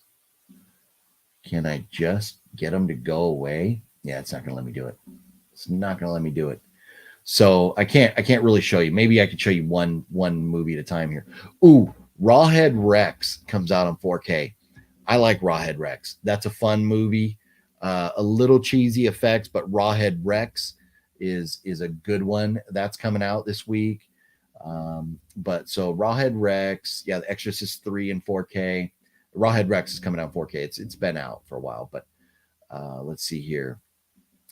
Other movies that I'm looking forward to. Maybe we'll scroll down into next month. Let's go to April and see what's coming out in April. The Sexy Sumo. Oi, what's up, Sumo? How you doing, brother? Been a while. Hopefully you are doing well, good sir. Man, we got to get back over there to the dojo and do a fight night one of these days here, very, very soon, Sumo. The last when Samurai was still sick, getting over that like sinus thing, I told him, I was like, yeah, I'll pay for the fights. Let's invite everybody over and stuff. But he just was still hurting from that. But man, those are some of the best nights ever. Hanging out, watching the fights. Hanging out with the posse over there. Love those nights. So we got to do that again soon. But Sumo, brother, hopefully you are doing well and staying dry over there. Man, this rain and stuff is crazy. And even snow. Dude, what was up with that? Did you guys get any snow over in Mobile area? It snowed, or I think you're still considered Mobile, right? Or are you like Paris or something down there? But anyway, I think you're Mobile, right? But anyways, man, that one day like it snowed like crazy here. It was so crazy. But so let's see, April, we've got Midnight Run coming out in 4K, a bunch of Star Trek movies getting 4K releases. Nothing like too crazy. Let's see here. Fisher King's getting a 4K release. I did not care for the Fisher King. I got it on Blu-ray, the Criterion. I did not care for it with Robin Williams. I thought, with Robin Williams, I was like, this will be a good movie, and then just did not care for it. That's coming out 4K. Let's see here. Serpico is coming out 4K. It's not really doing much for me. And then the next Jackie Chan, the next edition of the Jackie Chan collection is coming out at the end of April. That's kind of cool. Let's see, May. Don't mind the rain. No, you know what, Sumo? The only thing that's driving me nuts about the rain is the Harley has been in the garage way too long. And I'm looking to get out and go for a ride, but I just have not been able to. Oh, Deep Impact comes out on 4K in May. That's pretty cool. Nothing that I'm like, oh my God, I got to have it. Oh, Knock at the Cabin is coming out on 4K. Oh, and look at this. May 9th, Superman 1 through 4. And how is it a 5-film collection? Maybe there's like a documentary or something. But Superman 1 through 4 on 4K is coming out, with Christopher Reeve, those movies. Very cool. From 78 to 2006, Superman 1 through 4. That's pretty cool. Coming out on 4K. That might be a collection I would love to have. That would be a fun one. Let's see. WrestleMania 39 coming to Blu-ray at the end of May. Oh, The Italian Job. I love The Italian Job. That was a great movie. That comes out in May on 4K. And then let's see. I'm just like scrolling through looking for some like, big titles that might kind of go like, ooh. People Under the Stairs getting a 4K release at the end of May. And Rain Man's getting a 4K. Ooh, The Last Starfighter. That is definitely one that I want in 4K. That's cool. The Last Starfighter. Man, I love The Last Starfighter. One of my favorite movies from the 80s. And then, let's see here. Time Bandits getting a 4K release, a Criterion 4K. I just got Time Bandits on Blu-ray from Criterion, so I think I'm probably okay, but that's kind of cool. There's a movie called Scream from 1981. Getting a 4K release. Interesting. Insidious from 2010 is getting a 4K release in June. And yeah, that's about it. Into the near future there. But let me. Where did that go? Hang on just a minute. Where's my? I lost one of my handy dandy notebooks here. I have misplaced where I have my list of movies coming up for the year. Where'd that go? Oh, here we go. So movies coming out to theaters this year. Let's see. Coming up next. So let's see. We got John Wick 4 coming up. Then we got Dungeons and Dragons. So those are coming up here real soon. Then we'll have, let's see, the next big movie. On April 7th, I'm looking forward to the Russell Crowe movie, The Pope's Exorcist. That looks fun. Also, Super Mario Bros. With Chris Pratt comes out April 7th. But then April 14th, Renfield with Nicolas Cage. And then April 21st, Evil Dead Rise.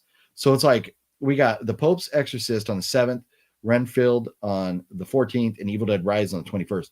That's like 3 weeks in a row I'll be at the theaters.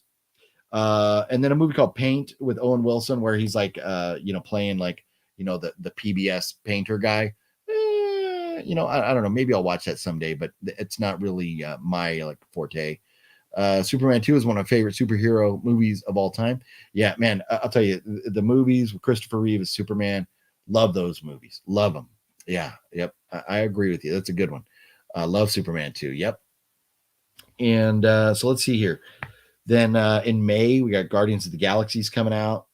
Fast X, which I don't care about. Guardians of the Galaxy, yeah, I'm still kind of superhero fatigue. I'm kind of like, I don't know. Guardians of the Galaxy movies are fun, but I'll probably wait for that streaming to watch. I don't think I need to go to the theater. And then Transformers Rise of the Beast comes out in June. A movie called Strays with Will Ferrell and Jamie Foxx comes out in June. And then, in June, at the end of June, Indiana Jones. And then in July, Insidious, Fear of the Dark. So that's the one, talking about the Insidious franchise.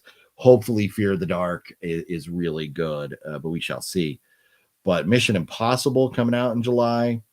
And then on the 21st of July, the Oppenheimer movie. I'm looking forward to that about, creating nuclear weapons and stuff, back like in the 1940s. Looking forward to that. And then the Haunted Mansion movie coming out later this year, Disney's Haunted Mansion. I guess they want to act like the Eddie Murphy movie never happened.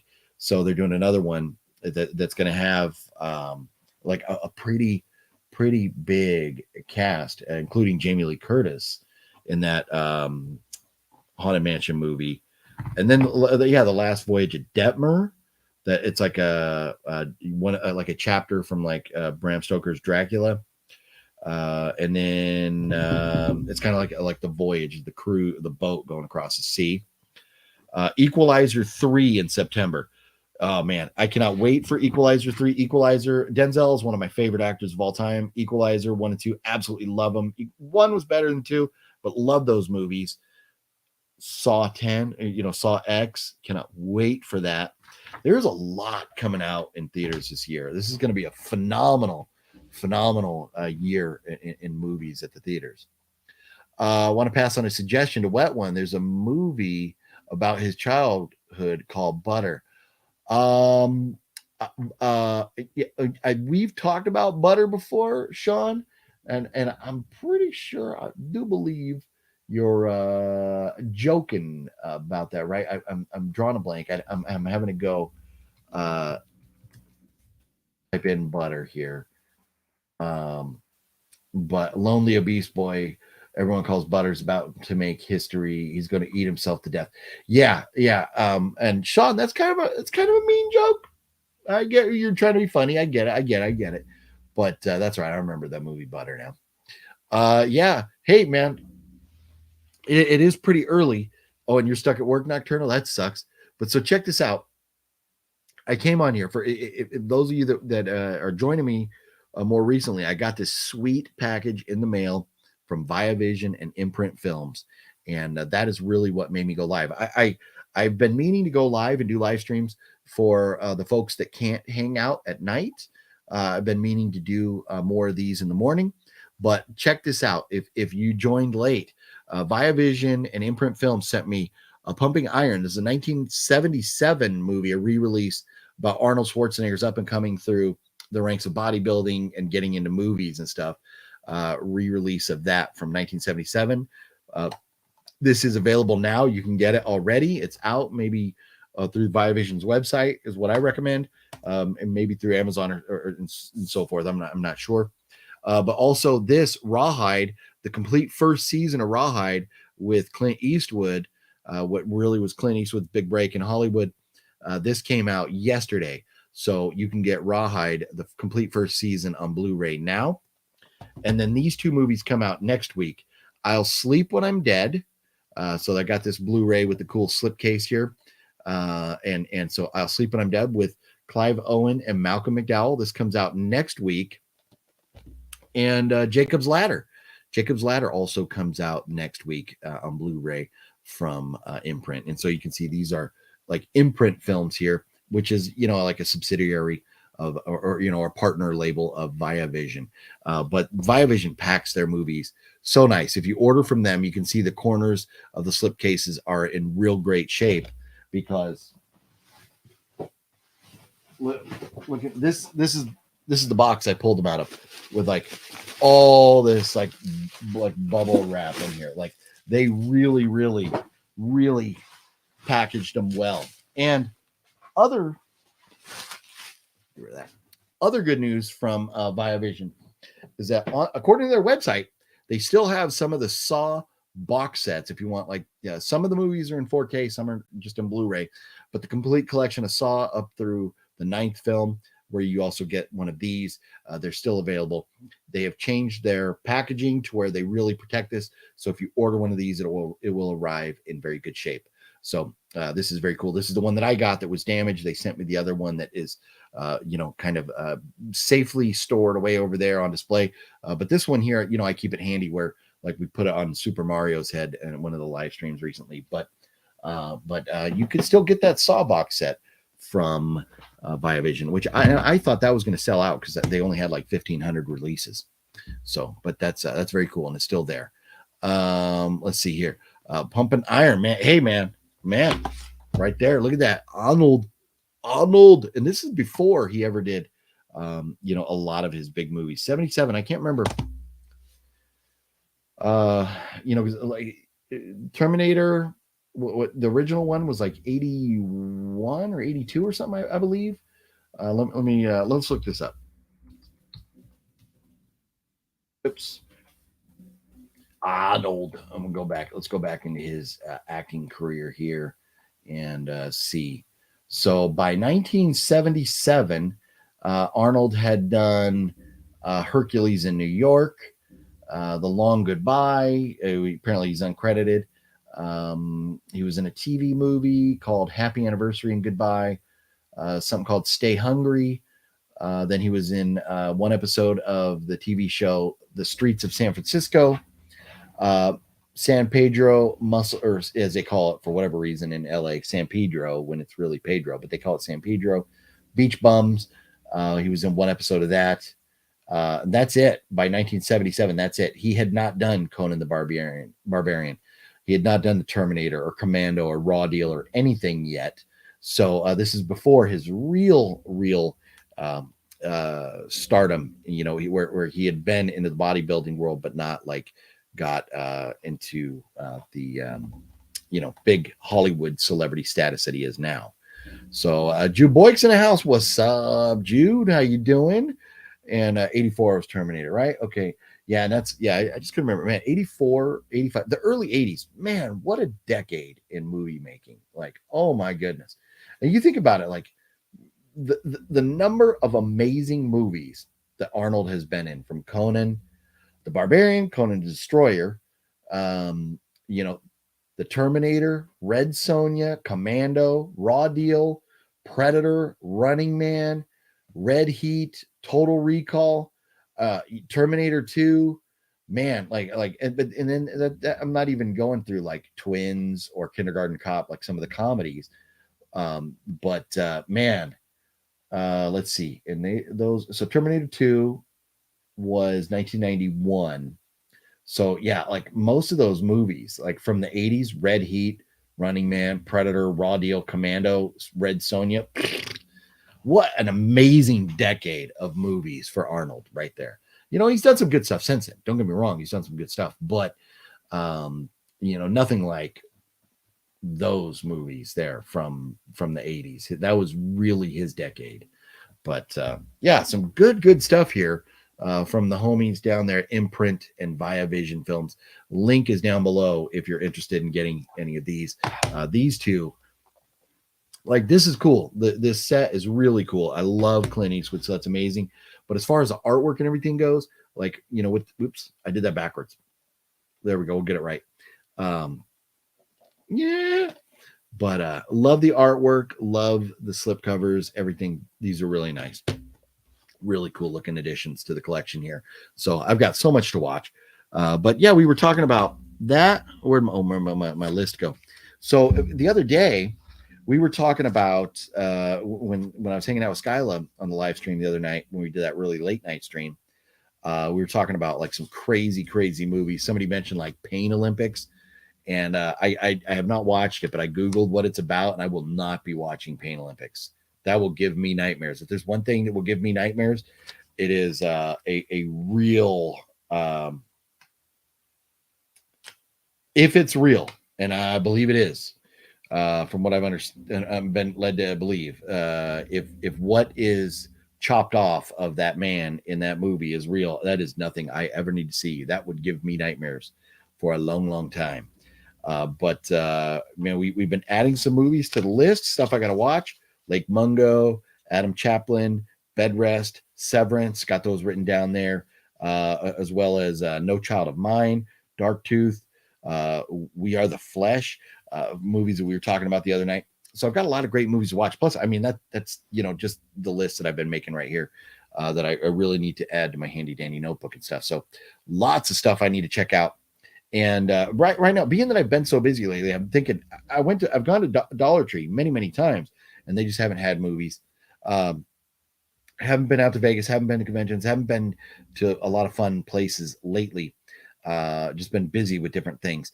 And so I'm thinking it's time for me to do some more, either more live streams where we're reviewing, talking about movies, or maybe just some more movie reviews and get those out to you all.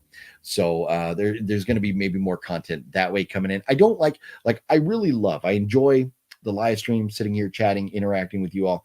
But as far as just putting out videos where it's just me talking to a camera, uploading it, doing those from time to time is great. I don't like that to be all. I like to be out and about doing things, and the algorithms, the analytics, they tell me that that's what you like as well. And so, or, you know, the majority of the folks watching like to see me kind of out and about and doing things. So I'm you know, looking for things to do and trying to get out there, but just been really busy lately. This has been, you know, and with the rain and stuff, it's kind of slowed a lot of things down too. But again, I do want to say, you know, as we approach a 2-hour mark here, we've been chatting for about 2 hours now. It's been a lot of fun. But I do want to say again, my condolences to Renee Nizota, you know, the homie Renee from Storage Wars. You know, Fluffy's really tight with Renee. But you know, we're all friends with Renee. But looks like Renee lost his father, Gunter Nizota. I saw you know, some posts about apparently Gunter passed away. So I do want to send my condolences to Renee and his family. Terrible loss. Gunter was a very funny guy and like full of life. And I'm sure he will be very dearly missed. And it's very sad, unfortunate news anytime anybody passes away. And I really, really feel for Renee and family right now, losing one of their own. So condolences, prayers, thoughts with Renee and his family losing Gunter. And so if you follow Renee on Instagram or anything and you see posts, send me your love. I'm sure, he would appreciate it. But don't go blow him up with, private messages or anything. But on the posts, let him know, send him your condolences. I'm sure he would appreciate that. But yeah, just sad, tragic, unexpected news. Gunter passing away. So yeah, Gunter was a rock legend. Yep. Gunter was a legend. That is for sure. Yeah. As we approach 2-hour mark, it is time to play Who Would You Do? Who Would You Do? Tony, I am a very happily married man, and I have a gorgeous wife that I don't know,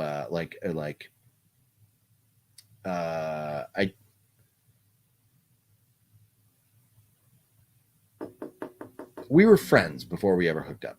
So I don't want to say I don't know what she ever saw in me, but I definitely did very well as far as my wife goes. And so she's good to me.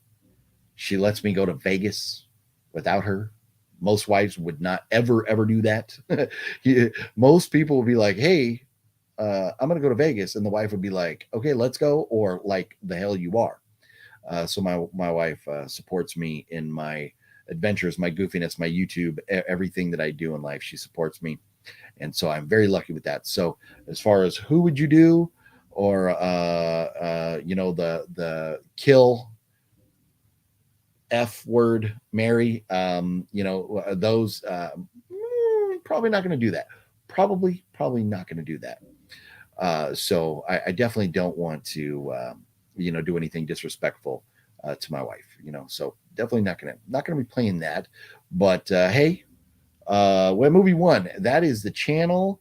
I would definitely bring that up on a Wet Movie One live stream, because like a who would you rather or who would you do kind of thing. Wet Movie One is a single strapping young man who could definitely entertain that type of content right there. So, but no disrespect, Tony. It's in the right element. Very funny topic right there. Yes. But yeah, condolences to Renee's family, losing Gunter. So very, very sad news. But anyways, I think I'm probably gonna wrap it up here, unless anybody has any other pressing issues or topics or anything that you want to talk about. I am starting to get, I'm feeling a yawn coming on. I'm starting to get where I think maybe I could get back to sleep and, try and get rested up and get out of bed at some point today. So, well, what's going on here? Getting blown up over there. Getting blown up. 11 businesses deemed unsafe to enter in the aftermath of the tornado in Montebello. That is crazy to think. Montebello is right by downtown Los Angeles. To think that there was a tornado there and looking at the roof of this building that's all ripped apart, that's pretty nuts. And don't get me wrong, the tornado that hit Montebello was nothing like the twisters that they see in Oklahoma or Kansas, other parts of the Midwest. It was nothing like those. But to see an actual tornado hit the ground in Los Angeles area is nuts. It's very nuts. So that's kind of crazy. There's videos out there you can see if you search around on YouTube or Google, or go to like some of the Los Angeles news websites like NBC Los Angeles. That's what I'm kind of looking at right now, kind of glancing at to see if there was any other like news or anything crazy going on. But yeah, I'm excited. Also, just noticing here, comment about Major League Baseball season getting ready to fire up. Looking forward to that. Just a few days away, and I'm glad that we made it through the World Baseball Classic. Congratulations to Japan, going undefeated and taking home their second World Baseball Classic title. I could not care less about the World Baseball Classic. And baseball is trying to make the World Baseball Classic. They're trying to make it like the World Cup, and it is not in that sense. I know there's a lot of like patriotism involved with all the different countries, but it is not like the World Cup and the passion that like many, like hundreds of countries have for their soccer, football teams. But it's growing. I know the World Baseball Classic's growing steam. Personally, I don't like it because of the injuries that happened. The Mets lost a key player for the season. The Astros lost Altuve for at least a couple months before he can even start activity. So at least probably 3 months for Altuve. The Dodgers, Freddie Freeman got hurt. And so, and then even Juan Soto for the Padres, he was okay, but then he got back and immediately had an oblique issue. Now, if he was in training camp properly training the whole time, would that have happened? I don't know. We will never know because he was out playing in the World Baseball Classic. I do not like it because these players, they're paid way too much money to be on their regular teams, and to take them away from that is a scary, scary thing, watching somebody possibly get hurt. So, but excited about the baseball season coming up. Love watching baseball, and it's something that no matter what, every day, because 162 games, you come home and there's usually a game on. So something to watch, even if you can't figure anything else out. So should be a lot of fun this season. So anyways, everybody, yeah, I think we'll head out and I will get some rest. But thank you all for joining me this morning. It's been a lot of fun. We'll do it again. I'll try to, maybe we'll see if we can come up with some type of regular schedule. Maybe Thursday mornings we'll do something regularly. I'm not sure, but I thought over the weekend would be a better time to do a morning video when people aren't like running off to work or anything. But I just don't know about that as well, because in the weekend, people like to sleep in. People have things to do. So I'm not sure if it would be any better to have it on a weekend or not. But maybe I'll put up a poll question and we can, kind of decide what days may be better to try the morning live chats. But this has been a lot of fun, and I really want to, be able to chat with some of the folks that can't hang out with us so late at night. Because if I'm live here, if I go live here at 10 o'clock at night, it's already 1 o'clock on the East Coast, and it's 10 o'clock will be what, 5 a.m. in the UK. Yeah, it's too late for that. So this way we can hang out and chat with everybody. But everybody, thank you all for hanging out with me. It's been a blast this morning. I appreciate you all. Have yourselves a wonderful day. Skyla's birthday is tomorrow. She is doing a live stream on her channel. Her link is down below. If you look down there, I just put it in. It's down there by Fluffy and Wet Movie One. You can go to her link and watch her live birthday celebration tomorrow. Jude Boyk, yes, this is the EMAG video. I mentioned that a little bit ago. But I'm gonna put up a post on YouTube about it once I am off the air, and you can comment the normal comments. Go put your hashtag EMAG down there. This will be the EMAG video. I should have another video coming out for you this weekend, but this will be for sure the EMAG video. I'll probably even put a hashtag EMAG on the title of the video to let you know that this is the one to enter your EMAG. I'll put in the video description as well. But do your EMAGing here once we're done, so you can get entered for that giveaway this Monday. I was so thrilled. I had such a great time this past Monday with the EMAG show, and the way the wheel went, where it was legends. It was the wheel was full of legends. And it just no, Jude, it's okay, it's all good. When I'm live for 2 hours, I do not expect anybody to be able to be here the entire time.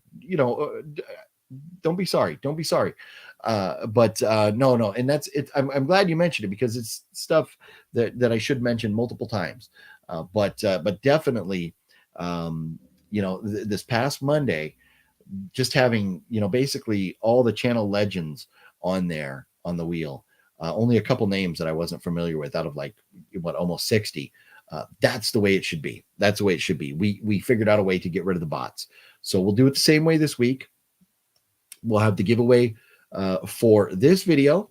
So one prize will come from the entries from this video. Then the other will be like, again, if there's 60 people watching, it'll be the first 60 names entered, or first 60 people that enter, whatever I tell you to type in.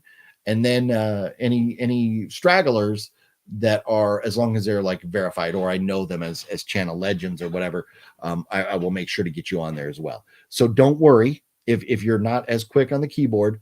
Once I tell you to start entering on Monday, if I've known you on the channel, if I've seen your name, then yeah, I will still get you on there. It's just a way to kind of vet and weed out all the bump. Ooh, random weird burp. I hadn't had a sip of Diet Coke in a while there. Pardon me.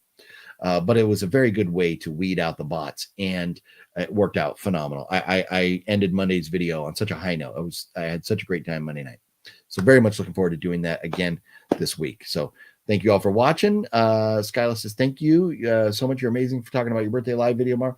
No worries, Skyla. I hope you have a wonderful, wonderful birthday, and look forward to seeing you in your videos. I know you put up a lot, so might even, who knows, if you have something coming up today. I think you already said you did. But if you record something today, so we get to see the results of the time you spent in the beauty parlor this morning. So we'll be looking forward to checking that out. So anyways, everybody, thank you so much. It's been a blast. Imprint Films, VIAVISION, link down below. Tons and tons of good stuff that they're releasing. Check them out if you would. Jacob's Ladder, I'll Sleep When I'm Dead. Again, Rawhide Season 1. Pumping Iron, a couple of them are already out. A couple of them are coming out next week. Check them all out if you would. Thank you for watching, everybody. Have yourselves a wonderful, wonderful day. If I don't see you on any type of live streams before, I'll see you Monday night on the EMAG show. Have a good one, everybody.